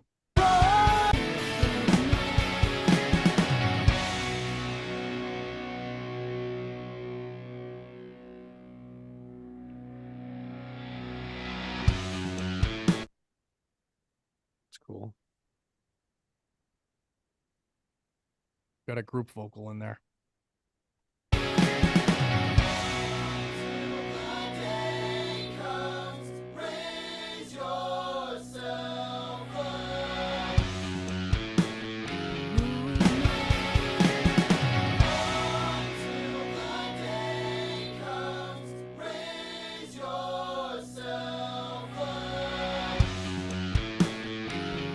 So there's an opportunity here to create a push-pull relationship, and an interesting journey for the listener here, right? If we have this group vocal up at that level, that's like the same level as the verse. It's the same level as the chorus. What I want to do is I want to draw the listener in a little bit, right? Which means I'm going to make this a little bit quieter, so that the listener is forced to lean into that section so that there's more impact once this second verse comes in, right? So I'm thinking about this in terms of sections. This is why I like to mix this way, right? Chronologically, because I'm forced to think about the energy flow for the listener. What kind of things are entering the arrangement? What kind of things are exiting the arrangement? When does the energy need to be high? And when does there need to be hard impact? When does the energy need to drop and pull the listener in a little bit more, right? All of these things, I'm thinking about all of these things in terms of the musical journey while I'm making these technical moves, right? So this is the beauty of mixing. It's that perfect marriage between the technical and the creative and the artistic, right? It's awesome. I love it. I think it's fascinating.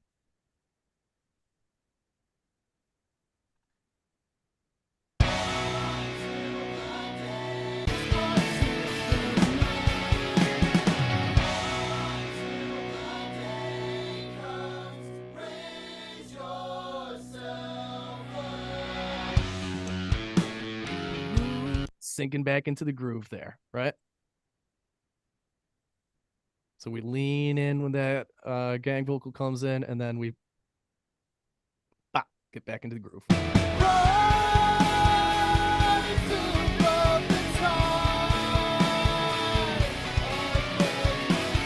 Who would have taken care of those vocals already? Who would have made those vocals more consistent already? Got to use your imagination a little bit.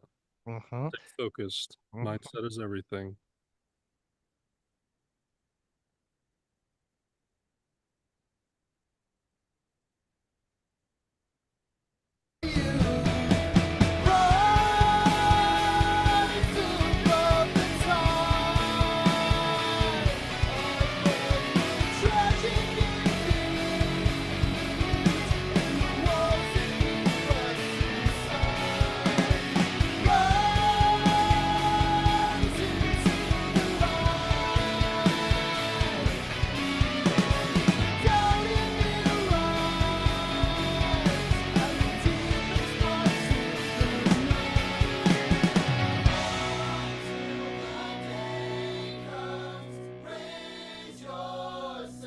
Great question, Jorge. Would it be a problem to make vocals more consistent at this stage? Would it be a problem? I don't care. You want to throw a limiter on that lead vocal? Just to, as a placeholder to make it consistent? Go for it. In a vacuum, it's not a problem, but it's too easy to lose the mindset and start rabbit holing if you let yourself go there, and that is a problem. As long as you know why you're doing it, and if it's a quick thing, like, hey, I'm gonna throw a limiter on this lead vocal just to make it consistent so I can get it balanced in the mix and get some kind of idea of what this is gonna sound like. I'm not opposed to doing that. I don't care. Like, but the important concept here is that you're not rabbit holing and you're not, you're not actually processing, you're not putting like 10 plugins on your lead vocal and doing the heavy lifting on the vocal right now, right? The main thing is this volume balance, focusing on the volume balance, right? So limiter is a temporary solution for vocal consistency. I fine, I don't care. And by the way, the gain automation stuff that we're going to do on day 3 that we save for vocal day, just because it's kind of cool to do the vocal on one day, you could totally do as part of volume here. We used to do it that way. Just in terms of demonstration, we break it up, but you could do all your gain automation stuff. For those of you who know what I'm talking about, you could do that here. Oh yeah, like clip gaining the vocal. Oh No. yeah, of course. Gain automation stuff on the vocal. You could do that whole part of the process as part of volume for sure. Of course. Yeah. Yep. If you don't know what I mean by that, for the 56% of you who are new, you'll learn about that on day 3. You're going to get it. Really good stuff. Yeah, don't worry. Yeah. You're going to get it. Want to keep going? Yes, all types of music, Tiffany. It's the same process. Want to keep going here? Oh, bio break. You guys want to take a bio break? It's been like 1, 2 hour and 40 minutes. Yeah, 90 minutes about. Let's take a bio break. We'll take 5. Is that cool? Yeah. A bit more to go. You Good know stuff it. coming, and then mastering information coming. That'll be interesting how we connect that to, and then the plugin also. I got to give you the link for that here. Yeah. That free plugin. BRB. Yeah.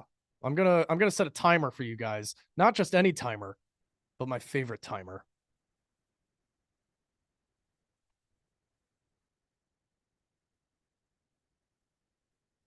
The Goog!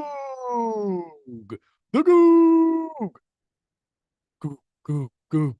Goog. This is the Google timer. You go to Google, you type in timer in the search bar. This is what pops up. Simple, yet effective, minimalistic timer. My favorite timer, my least favorite alarm.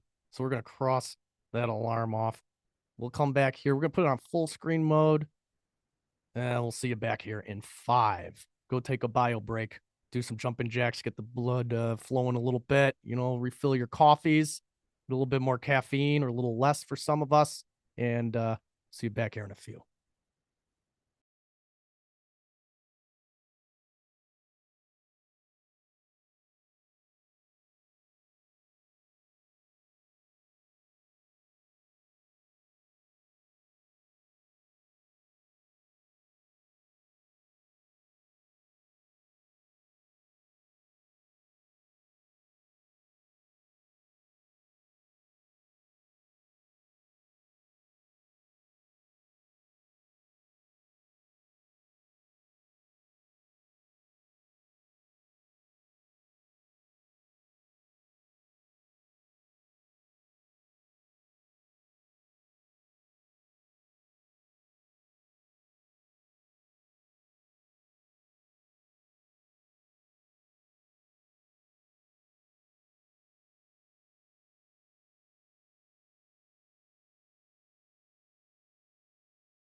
Hi.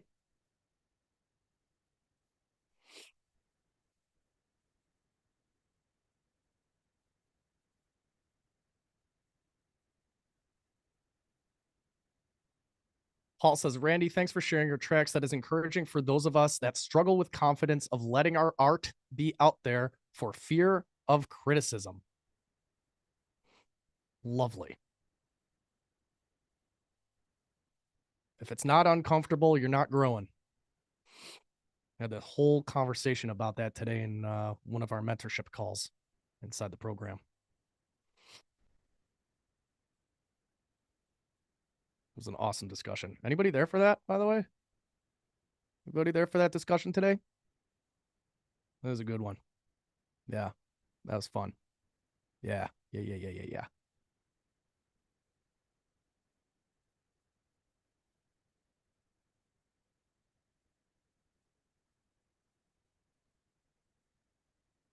Cool.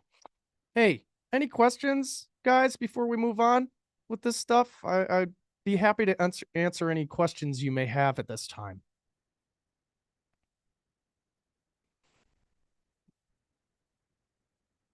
Any high level questions, high level questions. What are the keys to getting those clean vocal and bass tracks? You stick around, Steve. You're going to find out across these next 3 days. Do you ever worry about the snare or kick in the overheads not being not centered? Oh, yeah. Yep. Sometimes you get those overheads in there and the engineer didn't measure properly or like center the overheads properly or whatever, and you just got to deal with it. This sounds pretty good to me.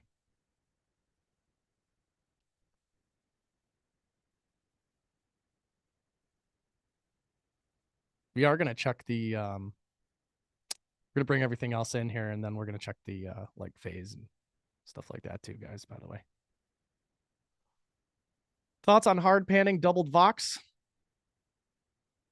Yeah, I did it. I did it right here. These harmonies are double, are hard pan left and right. And these doubles are hard pan left and right. I'm a big fan of hard panning. Just personally. Depends on who you ask, though. Stereo bass or mono maker? I don't really do mono maker. It depends, honestly. Depends on the track. If I'm doing like EDM, like obviously not really a fan of mono maker. But I don't work with that as much anymore. But I do layer a lot of like synthesizers and stuff like that inside of rock. So it just depends on the context for me.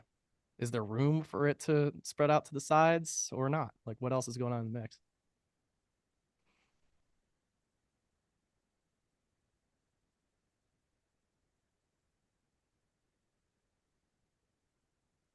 How do you isolate just a part?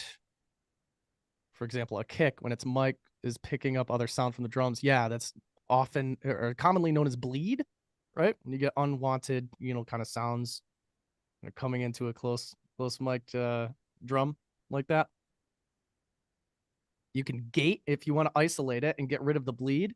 You can use a tool called a noise gate.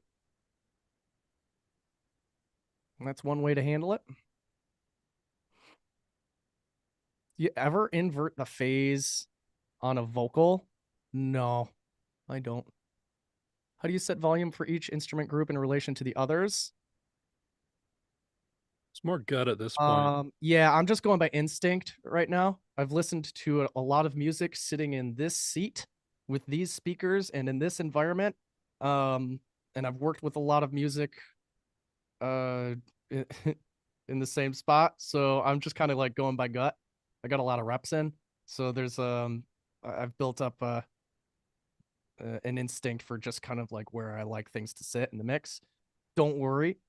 There's an alternative to just relying on your instinct. We're going to show you that at the end of this. We're starting with gut, which I think you should do, but we're very much nerds of the left-brained referenced metered checks and balances that will Jake show. Hint says, guts. Got a zombie in the house. Need to know how to mix track and beat and vocal mixing since the basic kicks are quite heavy and balancing vocals and automating with DQ sometimes doesn't help. Yeah, that's a different, same concepts. You're just dealing with different tracks. Any classes on mixing live concerts? Oh, I hate live mixing. I don't like it. The principles are all the same, actually. I have a lot of people that do live mixing in our program. Barf. Hey, don't hate on the You're still hating on the mix guy. See, Jake used to be a signed touring musician. Still hating on the mix guy. I also was the mix guy in a theater environment. It's true. So I guess you can, right? The most thankless job on the face of the planet. When you do really well, nobody notices. But when you screw up, everybody turns around and looks at you. And it's not even necessarily your fault.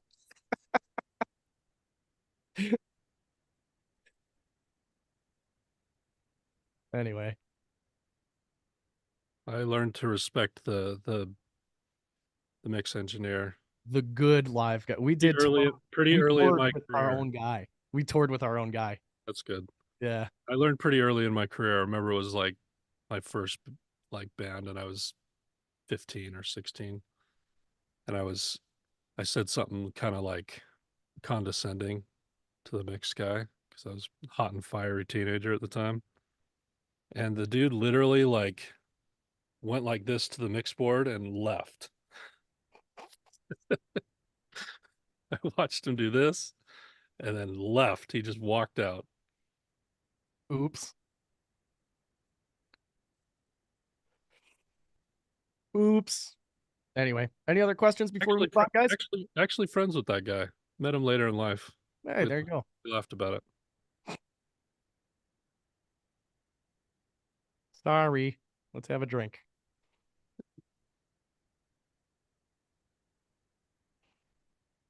Loudness. No, we are not thinking about loudness right now, Jonas.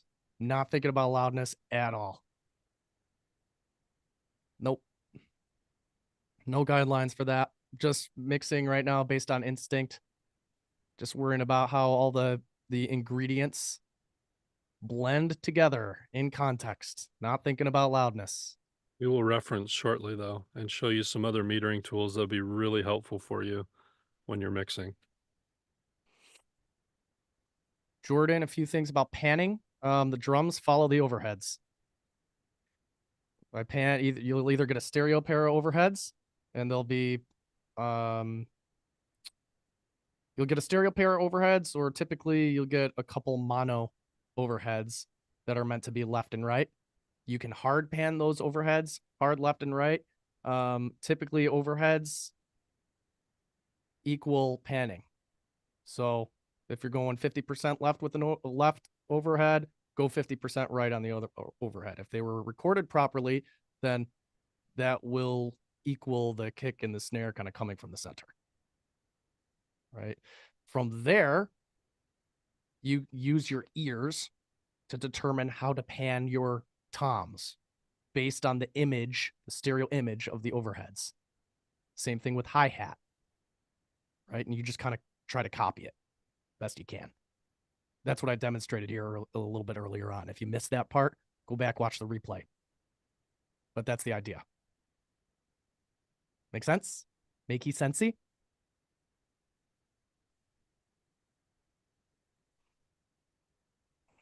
That's how I like to do it. I suggest you try it the same way. Sweet. Let's finish volume balance and then we'll get into some cool other stuff. Cool. To end things off. Not too much longer, y'all. Nope. Not at all. Don't worry.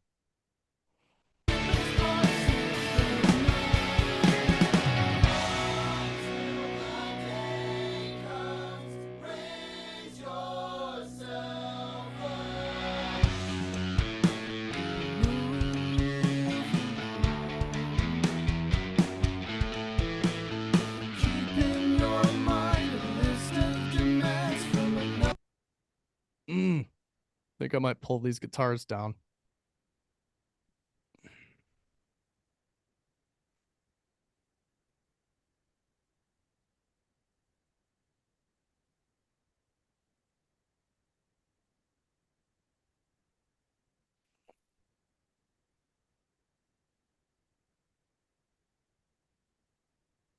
You know what? I'm not going to do anything with those guitars until after we process the vocals. Then we'll kind of like reassess where they are.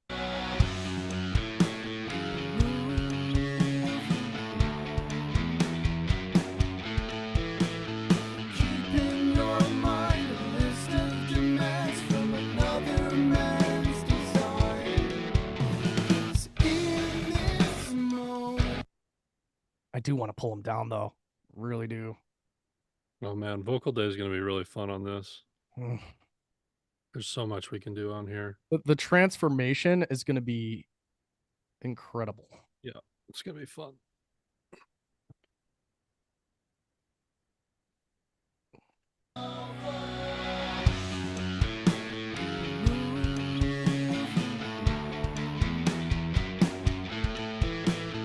keeping your mind a list of demands from another man's design. 'Cause in this moment, the world is broken. The words won't break any bones. Rhetoric changes mindsets, and force-fed ears will buy it. Rise above the tide, tragic and the walls that keep us inside. Rise into the light. Down in their eyes, and the deepest parts of the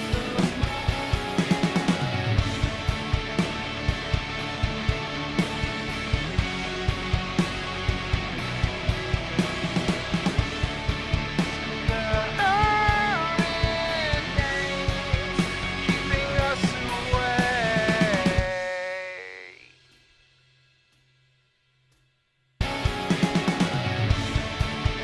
The seasons change. I long to see your face.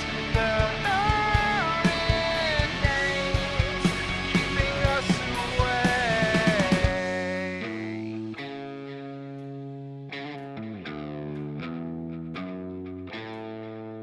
If you man the plan, then I'll find a rhyme for the perfect final line. Rise above, Nice little special moment there. It's cool. rise above the tide.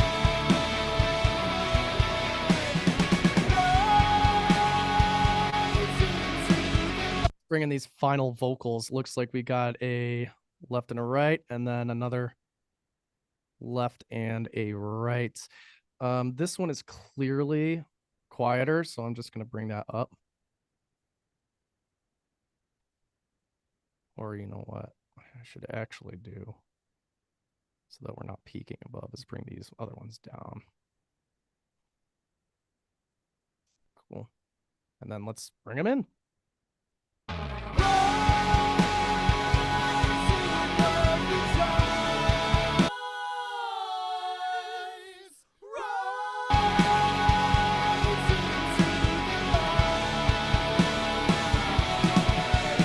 And I'm going to group all those vocals together and call them choir.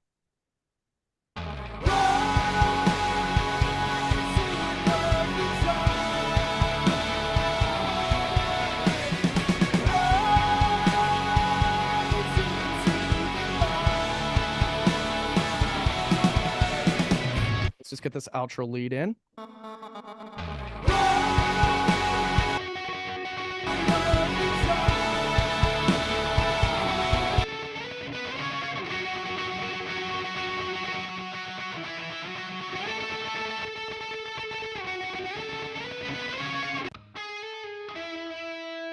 Gotcha. So that's a double. Don't know what we're going to do with that yet.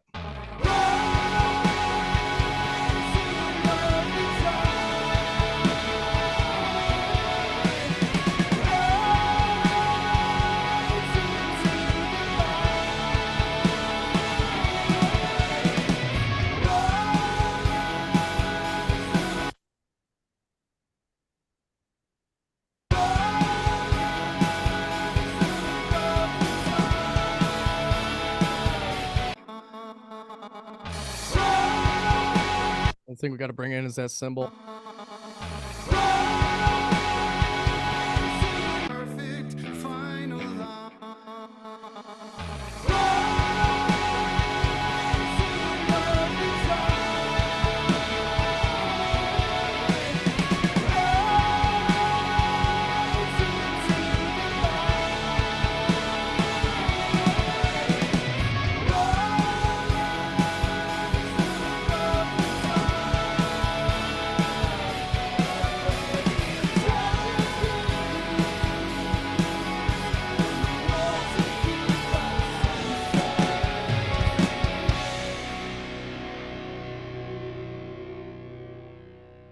Cool.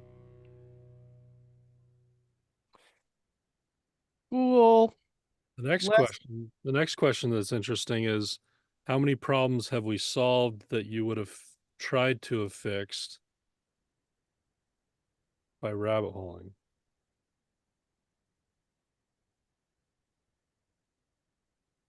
It's also about perspective, right? Now we have perspective on what actually needs to be solved instead of what in a moment seems like it needs to be solved. We're getting much more clarity and perspective, and we're about to get a lot more as we dive into references and stuff.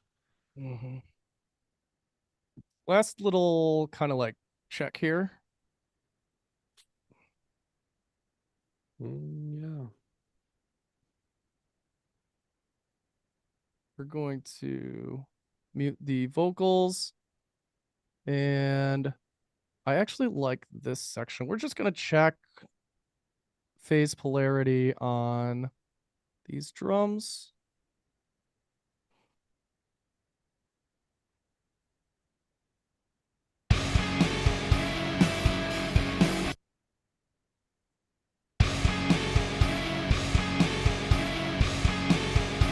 There we go.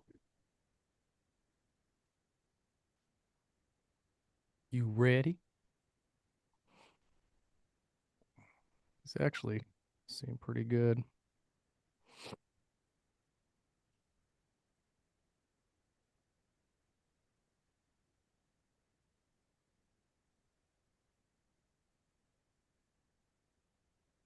Snip a little bit here to start.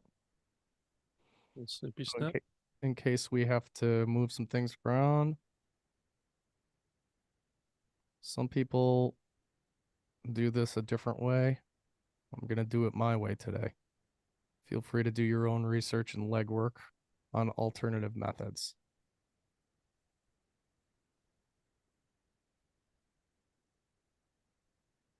Do a little bit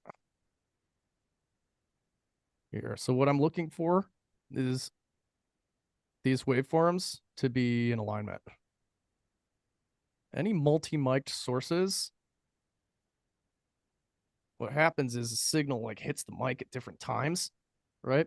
And this shows up as basically this, like that distance is hitting the mic at different timing wise.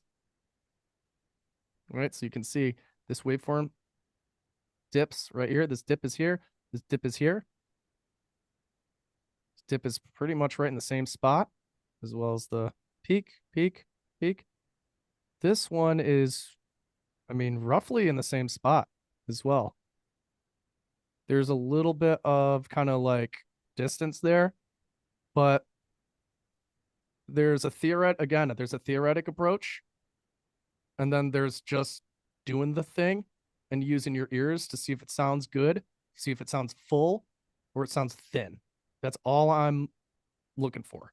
Does this sound full or does it sound thin when I line these up or move the timing of any of these?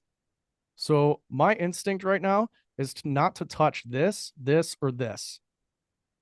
Because they're all they all look like they're in alignment, right? This is the only one I might experiment with. So I'm just going to scooch this over. That's all I'm going to do is just scooch it. And now I'm going to play this on a loop and ask myself, does it sound thinner or thicker?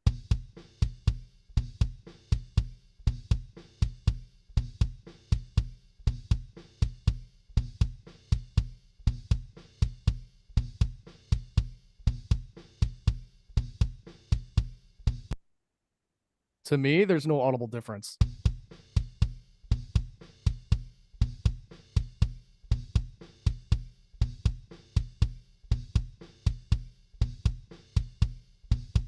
Not in a way that's going to make any kind of difference in the mix. So I'm not even going to touch that.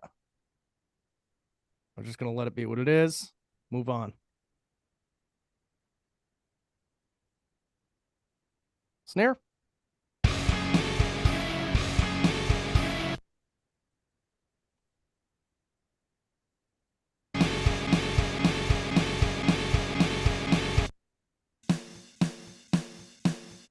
Okay. This one sounded kind of funky to me when I brought the trigger in. So I'm wondering.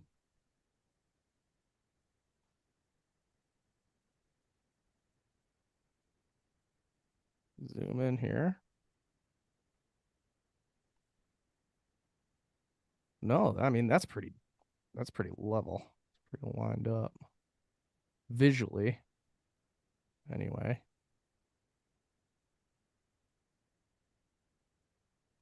I might just mess with the trigger a little bit.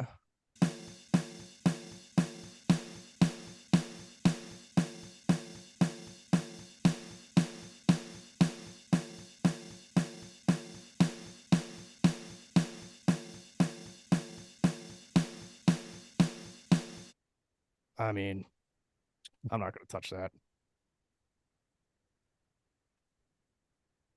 We're going to touch that.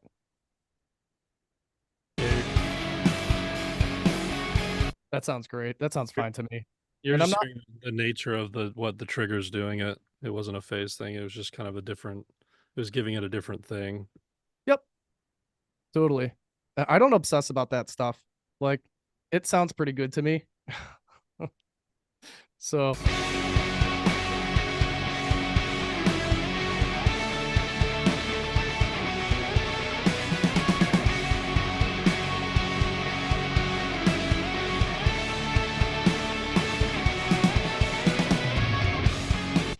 that's where I'm going to leave it. Yep. I would check the alignment with the overheads if there was an audible issue. I'm not really hearing any audible issues here with the snare flamming or the kick flamming or anything like that and being out of alignment with the overheads. That's the only time I really check that kind of stuff. If it sounds good, I just move on. So that's what we're going to do. Yeah. That's a great question, Paul. Just very, very quickly. How can you tell if there's a phase issue just by listening? The only, the way that I do it is number one, I check the visuals first. And then I just A/B it. That's it. Like I just check the visuals. Are they lined up?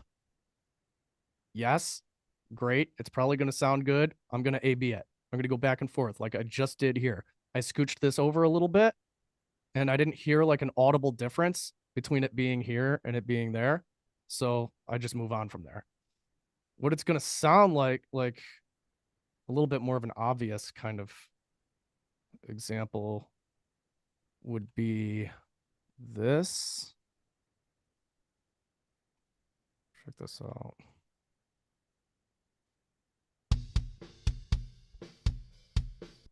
I'll just do this one.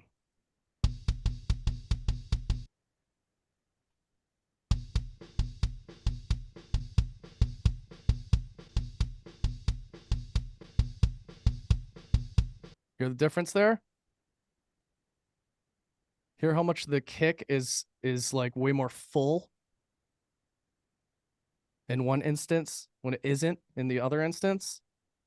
Just listen, and then I'm going to explain this to you, and we're going to visualize this together. Stick with me.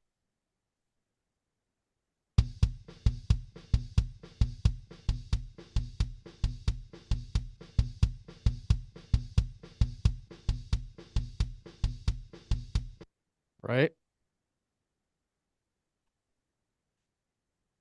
This is what we're doing. I'm going to bounce this in place so you can kind of visualize this. Check this out.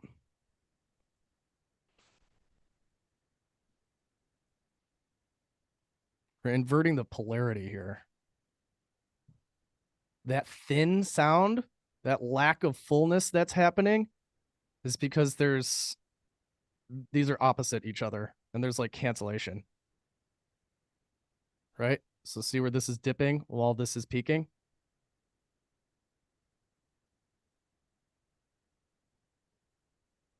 And just to simplify it and not even like dig into like science or anything like that, it's full versus thin.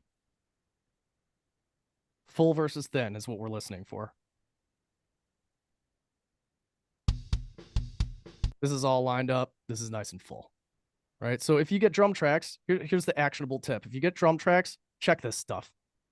Start with your eyes and then move to your ears. Make sure these dips are all lining up.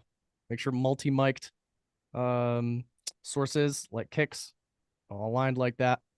And you won't get that kind of like thinness. You'll make sure that you're maximizing the fullness of your recorded tracks. Yeah, you don't have to rabbit hole on it either. Just pull them up, look at the waveforms. If there's noticeable peaks and troughs hitting at the same time, try moving it. You'll hear a difference immediately. Move on. Yep, exactly.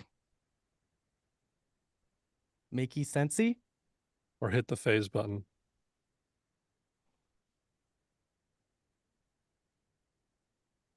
Yep, same with snares, exactly. Ready to reference? Ready to reference? Let's do it. Do I need to give you screen share back? Yeah, let's pop back to me. Okay, popping back to you, handing it back. Hey, y'all. I love this stuff. We all are at we're in different studios, we're listening on different headphones. It's going to be sounding different to all of us. And in some respect, there's a disconnect there, but there's a way that we can kind of bring that together and that we can all be speaking the same language. And it's a very technical language. And it's something you should be thinking about. In our flagship program, for example, we right up front spend the time necessary to help people get an accurate room so that they can actually start training their ears in an accurate environment and then learn the tools, because it doesn't do you a lot of good to learn the tools if you're not hearing them accurately, right? That's right. There's a lot to be said for that. We can't do that today. It's beyond the scope of a 3-day webinar. It's just not reasonable to do, but we can get on the same page with some metering tools. And this is stuff we can use to communicate with each other. And it should be stuff that you could totally start using today to be a more objective and accurate mix engineer. And it has to do with kind of the mastering mindset. And that's what I want to talk to you about really quickly here. I said in our program, we teach in reverse. The reason we do that is because we used to just train mastering engineers. For years, I trained mastering engineers of all skill levels. And it was a very unique experience, and it aligned with my experience in learning mastering, but there's something really powerful about learning it. In and of itself, it's a very simple thing, but to learn it, to be able to do it accurately, you have to really dive deep into objectivity. For us subjective creatives, that's like a whole wild adventure on its own. It's like a whole frontier that often gets skipped over. And to dive into the technical, the left brain parts of things uncovers and actually unlocks a lot of the right brain. They're not disconnected from each other. What you find in the end is it's that technical understanding that can make the right parts, the creative parts, become more instinctual and just happen and freely flow from you. I get and I hear all the time, in fact, from producers that they have these sounds they have in their head. One of their biggest frustrations is they have a hard time getting them to come out of the speaker the way they're hearing it. And that's what exactly a disconnect between creative potential and technical understanding. When they're out of alignment, we're limited because we don't know how to get the ideas we have in our head to come out of the speakers. So I digress. I learned over the years from teaching so many mastering engineers that there was something about the process of learning mastering, not mastering itself, but the process of learning it, that was making them better at mixing and production and everything else they were doing. First off, it was filling in those technical gaps that they had that they had skipped over.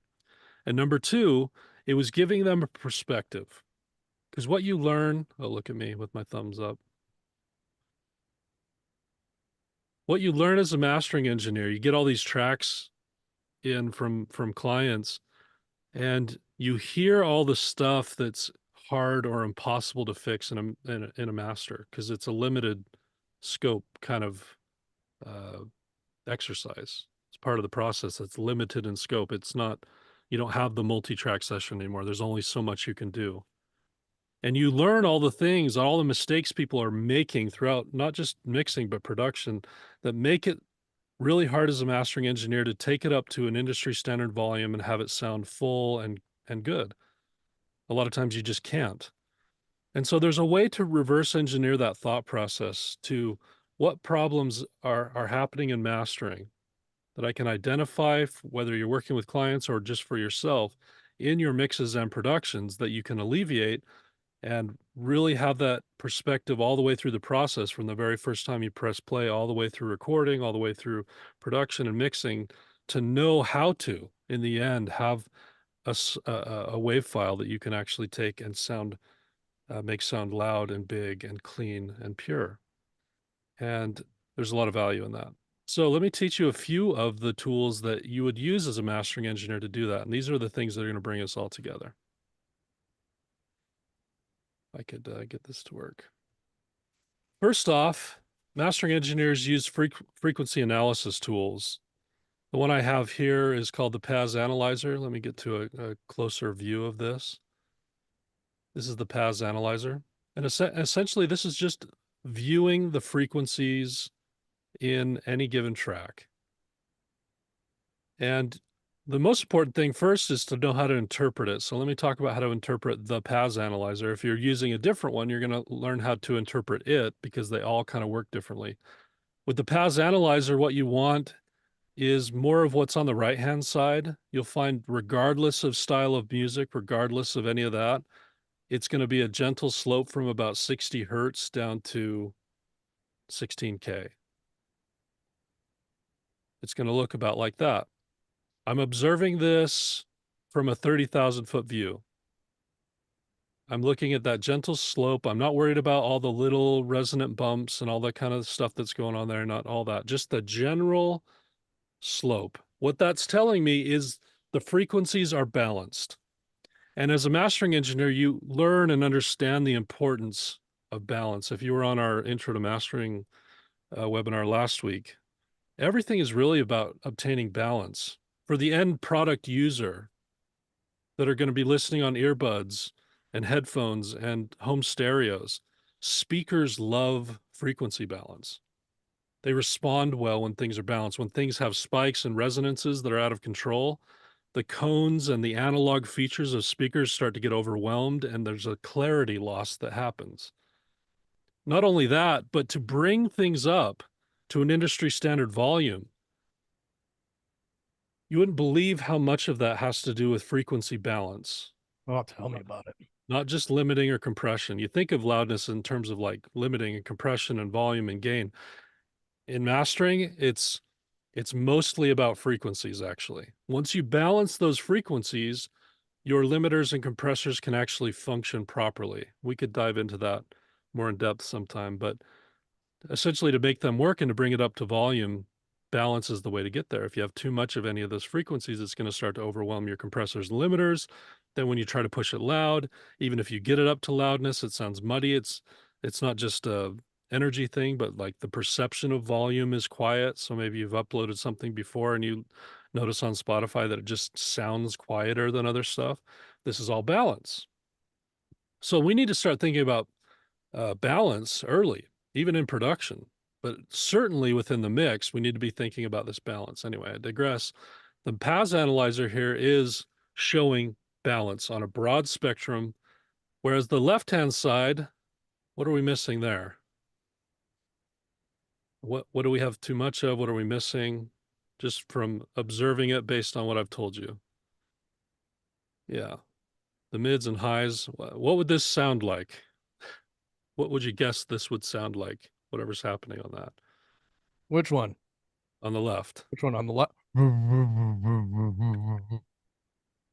That's what I would guess. Not just muddy, but pretty dang bassy.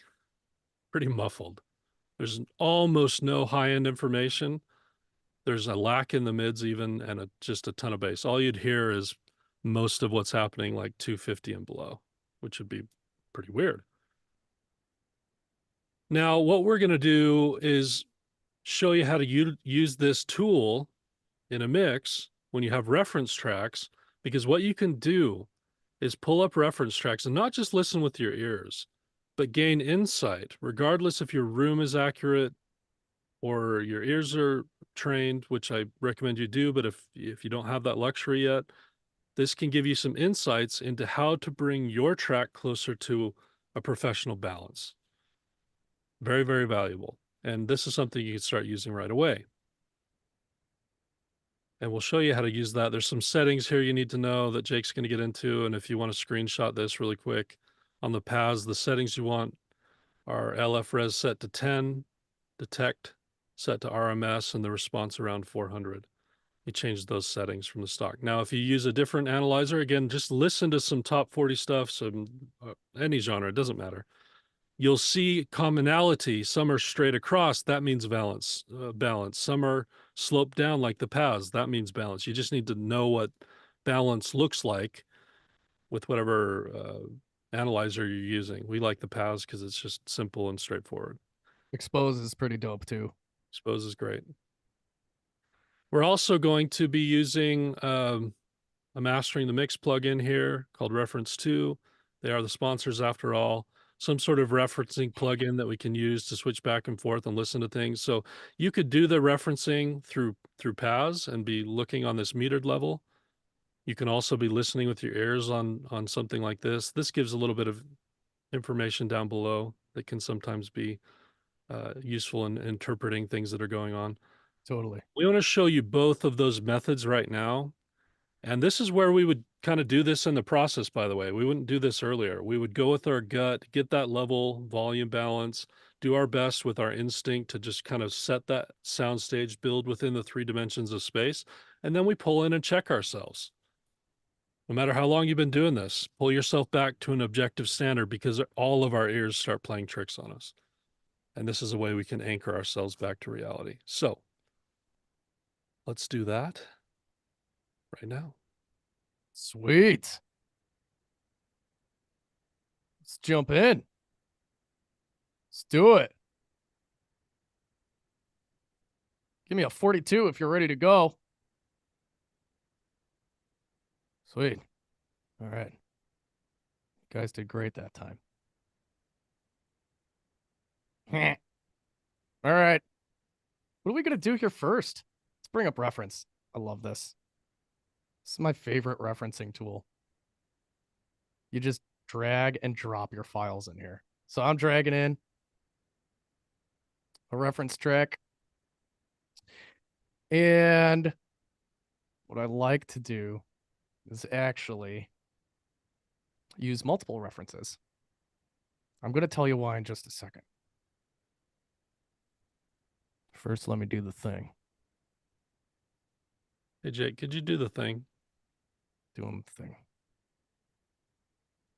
No, it's a stereo track. I'll take this one in. Oh, this is going to be a good one. Let's do this stuff. I think that's probably good.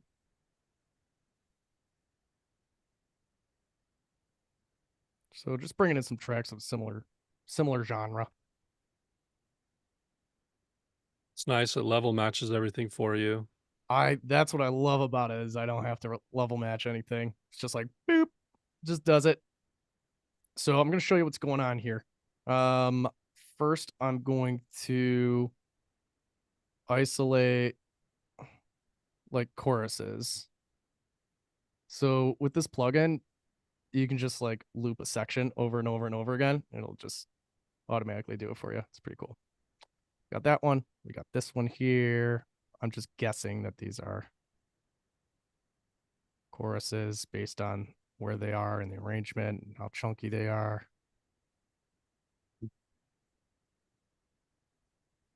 Called Reference 2 by Mastering the Mix. Yeah, it's awesome. Highly recommended. I'll explain the display and everything like that too.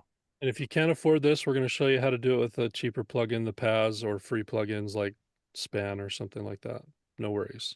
I mean, these are I think they're comparable in price even. Yeah. Here we go.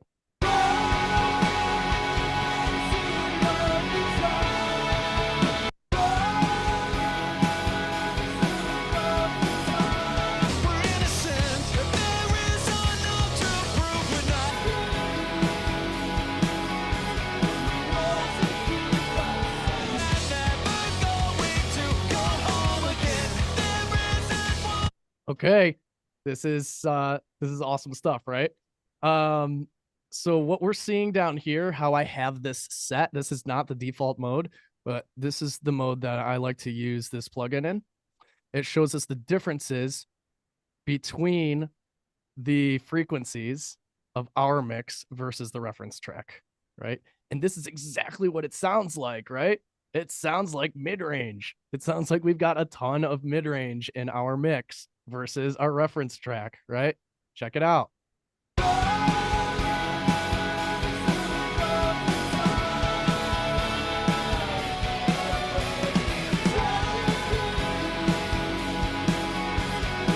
So according to this reference, the differences here are my link on mastering.com website for your studio still does not work. Why? You guys screwing up my links, Caleb. That fixed. My bad. Caleb, that's on you. That is on me.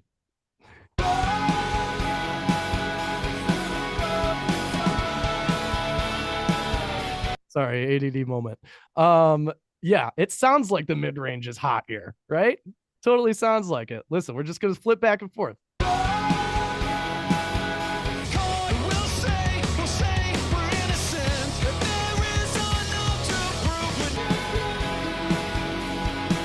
It's all like mid-range, right?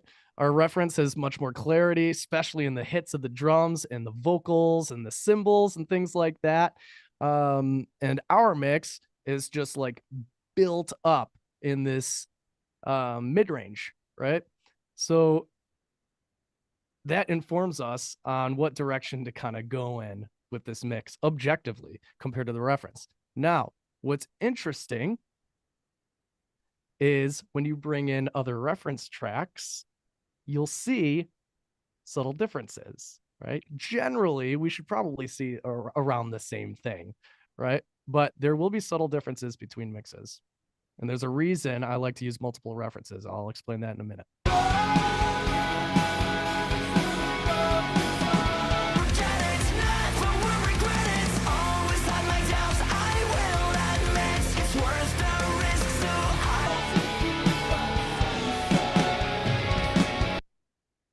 There it is. Same kind of thing, right?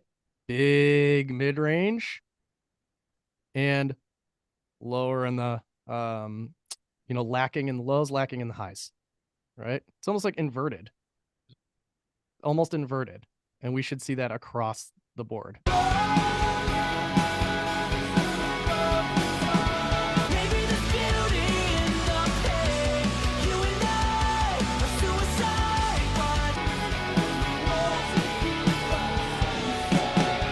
See how interesting this is? What did you guys see or hear here? Yeah, the reverse smiley face. What did you guys see or hear here? On this particular reference track, real life. This is story of the year.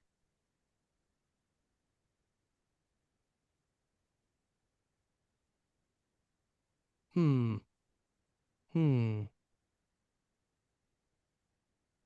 It's closer. It's closer to where we're naturally sitting. We're still seeing the same pattern, but the severity or the intensity of that curve is closer to where we're naturally sitting.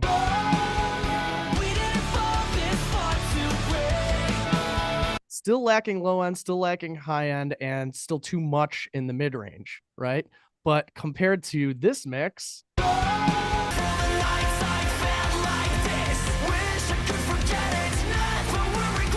this mix has way more low end, way more high end. So what I want you to take from this is that there's no one way to mix a track. From genre to genre, every mix is going to be different. There are some high level general things to keep in mind. We know that compared to all of these mixes, we've got too much mid-range, not enough low end, not enough high end, right? But it's at different levels depending on which mix you compare it to. So what I don't want you to do is take one reference and try to copy it exactly. I want you to relieve yourself of the pressure of playing the precision game and trying to copy one reference exactly, and give yourself a range of references so that you can work more freely within that range and make your own decisions. But one thing I will be rigid on is get some references. Whether it's from a client or your own, don't work without them. You have to anchor yourself back to reality to do it at a high level. Doesn't matter how long you've been doing it for. Every mix engineer I've ever sat in on in any session is always referencing back to an anchor because they understand that our ears are imperfect. They'll start to play tricks on us. It's always good to anchor ourselves back. Totes my goats. And if you work with clients, it's not just an anchor, it's a way for them to communicate with you. It's very hard to communicate musical ideas. Much better to show them to each other. This is what I'm hearing. And general frequency range isn't the only thing you're looking at here. There's some other things to be thinking of. We can look at between these references. Our relationship of our kick to our vocal, our bass in general. We're just looking, are we in the ballpark? It's not like super specific, but are we in the ballpark of those relationships? And I think we are, by the way. Totes my goats. Let's take a look at some of these other ones and then we'll move on. Hold up.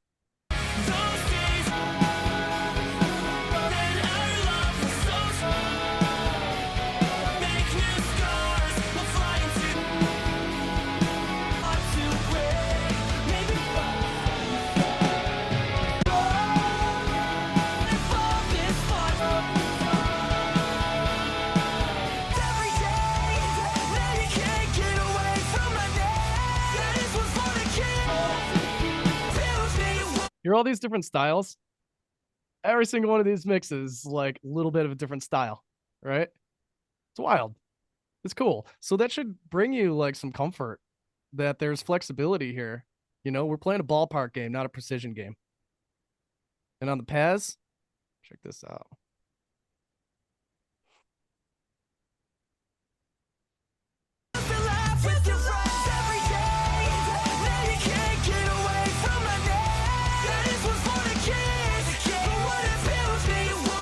We've got generally higher low end, kind of sloping down here. There's that vocal on the high notes. Another reference.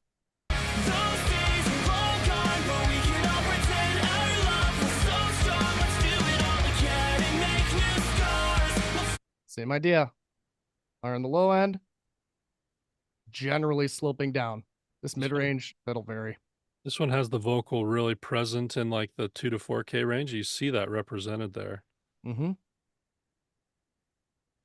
The last one didn't, so there are slight variations, but we're looking for that general slope.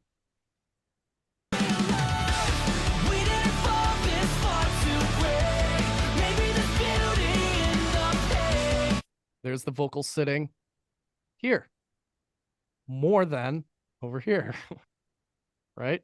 But still higher energy here in the low end. Sloping down. And then Regardless of genre, this is what it's going to look like on the paths. To some degree, the slope will slightly change. There'll be little nuances, whether it's slightly higher at 2K or 500, you know, there's little things. Yeah. But general, the slope. Check this out. This is an interesting one because this one has massive high end. Check this out. Ready? This is for the nights I felt like this. Wish I could forget it, never will regret it. This area right here is higher than all those other mixes. It's just like cranked, right? Whether you like that or not, whatever. Doesn't matter. It's just an observation. Does the client like it? You know, does the client want it that crispy? Well, Yep. Probably if it's future bass.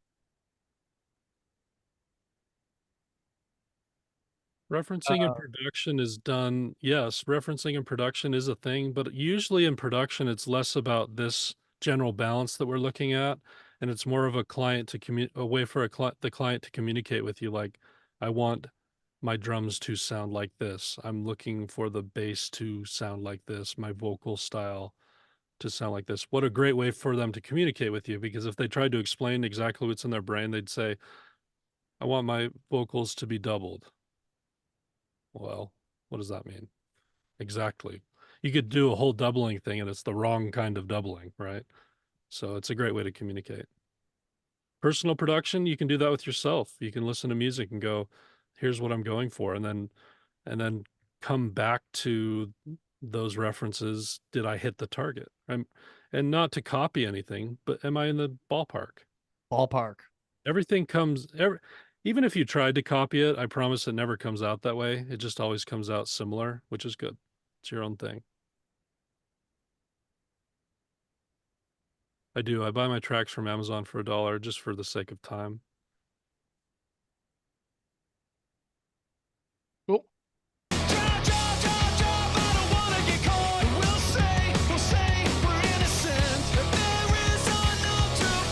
Lots of high end on this one too, man.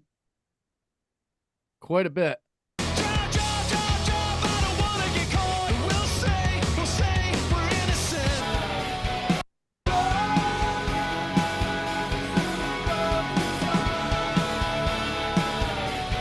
That's what it sounds like, right?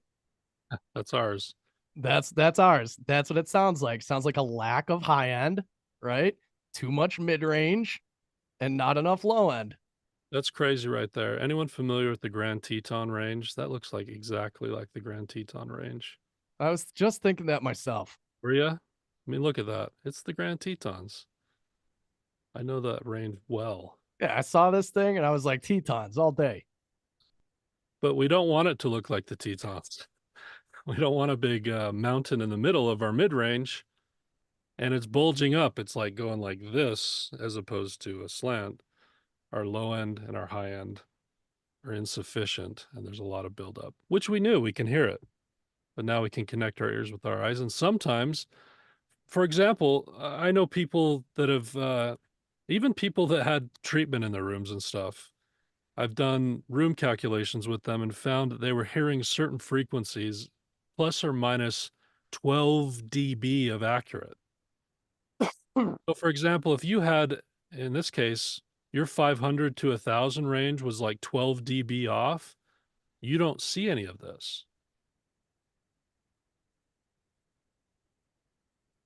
I mean, you would see it if you pulled up the paths. You don't hear any of this, is what I mean to say. You wouldn't hear it. In your room, it sounds right, but when you take it out to the car, suddenly you're like, whoa, where'd all the mud come from?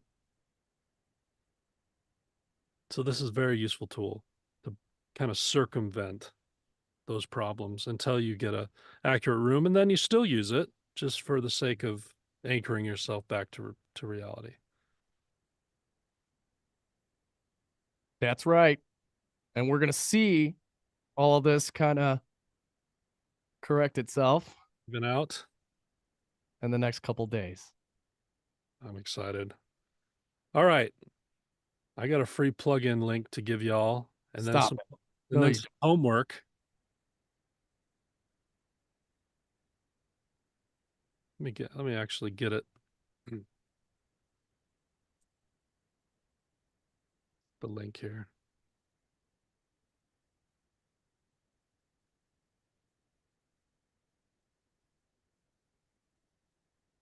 There's a couple things I want to put here.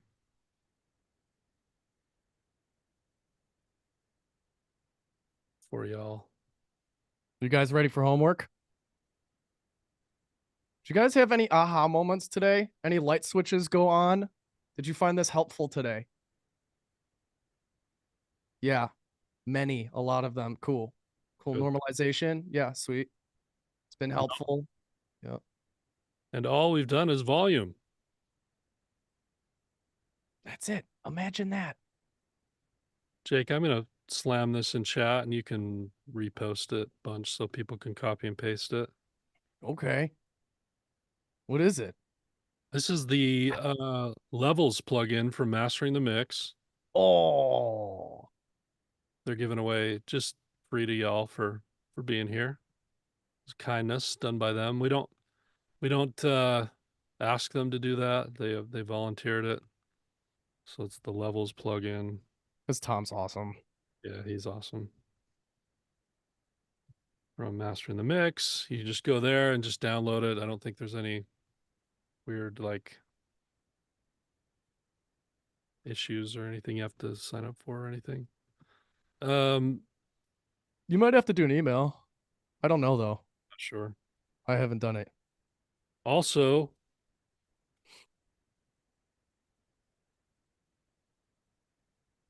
if you need to watch replays, if you want to go back and watch anything, or to download the multi-tracks, it's simple. Just go to courses.mastering.com. You already have an account there if you're here, that you've signed up for one, or you wouldn't have the link to this. So just log into your account, go to courses.mastering.com, log into your account. Jake will post those within 30 minutes, probably. Yeah, before we do that, let's test that link one more time. Is it not working? Could we please? Super broken. No, I got it. It's working for me. Can you paste that in our Slack channel so I can stop trying to chase it in the chat? Yep. Sorry. Yeah, it's working for me. Here we go. Here we go. Pouring the bucket in the trough. Yeah, it's super working for me. And I had never clicked on it before. Not working. Worked for me, not working for other people. Weird. Are you using Firefox?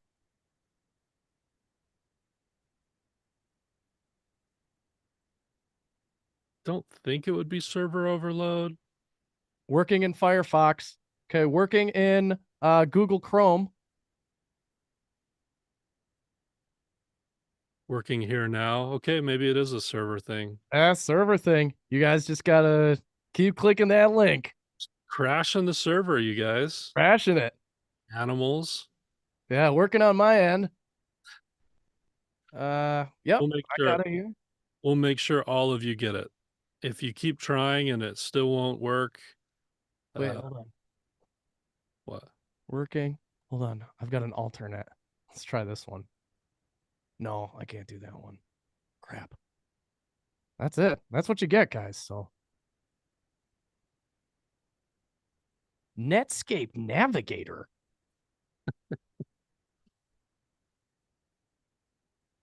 1998 called. Copy. Copy that link, guys. Just copy this link and just keep trying it.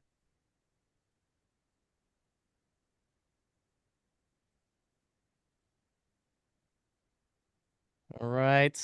Okay. Okay. AOL says dial-up connecting. Try it. Try different browsers.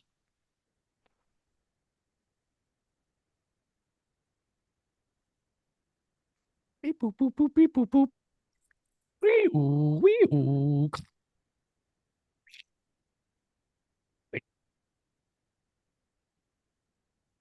That was my best impression of dial-up. Did you guys hear any of that, by the way? Or did Zoom cancel it out? Sometimes Zoom cancels out my sound effects. Okay, we're good. Okay, good.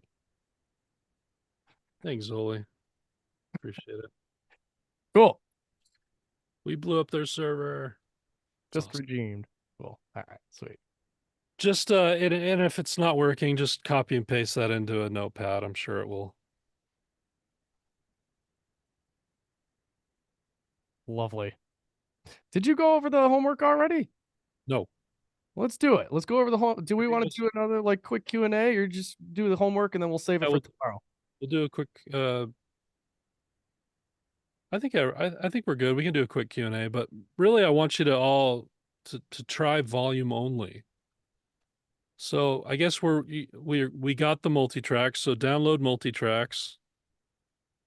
It's I'm different uploading everywhere. those right now. Okay, so those will be at courses.mastering.com. Say thank you to Randy. You won't need to do this. What I want you to do is organize the session and gain stage. Not main stage, but gain stage. And use only, yeah, just do number 4. That doesn't apply anymore. This is what I want you to do.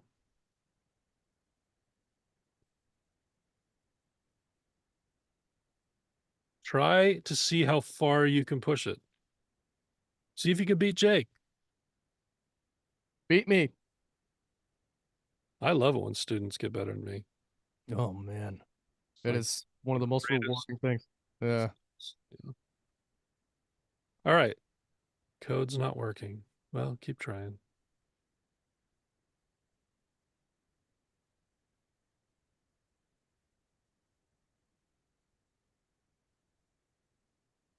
Yep. Questions? That's your homework. Thank Go you. get it done. Get it done for tomorrow so we have some stuff to talk about. Although we are going to have a ton of stuff to talk about tomorrow anyway. Raphael, I usually mix for a couple hours.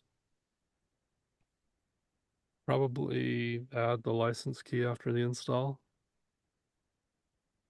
I haven't downloaded it myself. We're on courses.mastering.com. There will be a post there in the announcements or home tab shortly. Yep, they'll be there shortly. Jake's uploading them right now. That's right.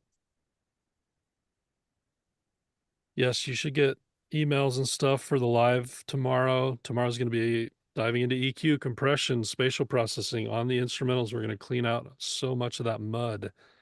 And then day 3 should be really fun on this one with all the vocal stuff. And the drum stuff. Yep. Tomorrow. Man, these drums are going to come to life. The guitars are going to clean up. The drums are going to really hit. I think we answered a lot of questions today. If you have any, let's hit them tomorrow. Cool. The replay will be posted in the same place, courses.mastering.com. You'll be able to see that. It usually takes me 3 to 5 hours to render it down and upload it. So it won't be instantaneous. I got to render the 3 hours of audio. It takes a minute. But all right, this has been fun. Super fun. We did some new things. We had some laughs. We had some cries. We connected on a deep Beautiful. level. Jake went emotional today. Never seen that before. I didn't even know you had a soul. Well, surprise. I like you on coffee. Just kidding. Much love to you, Jake. Great demonstration today. Great questions. And also, I loved seeing the support you had for each other in the chat today. That was really cool.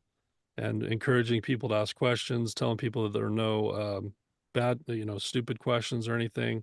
We're all at different levels. We welcome beginners, intermediate, and advanced. You'll all get stuff over the next 3 days. All right. Till tomorrow, same time, same place. Try that workout. It's more powerful if you do it yourself and enjoy that free plugin. Keep trying that link. And if you get, if it's still not working in an hour, just reach out to us. We have our contact information. You can reach out or just let us know tomorrow. We can make sure you get it.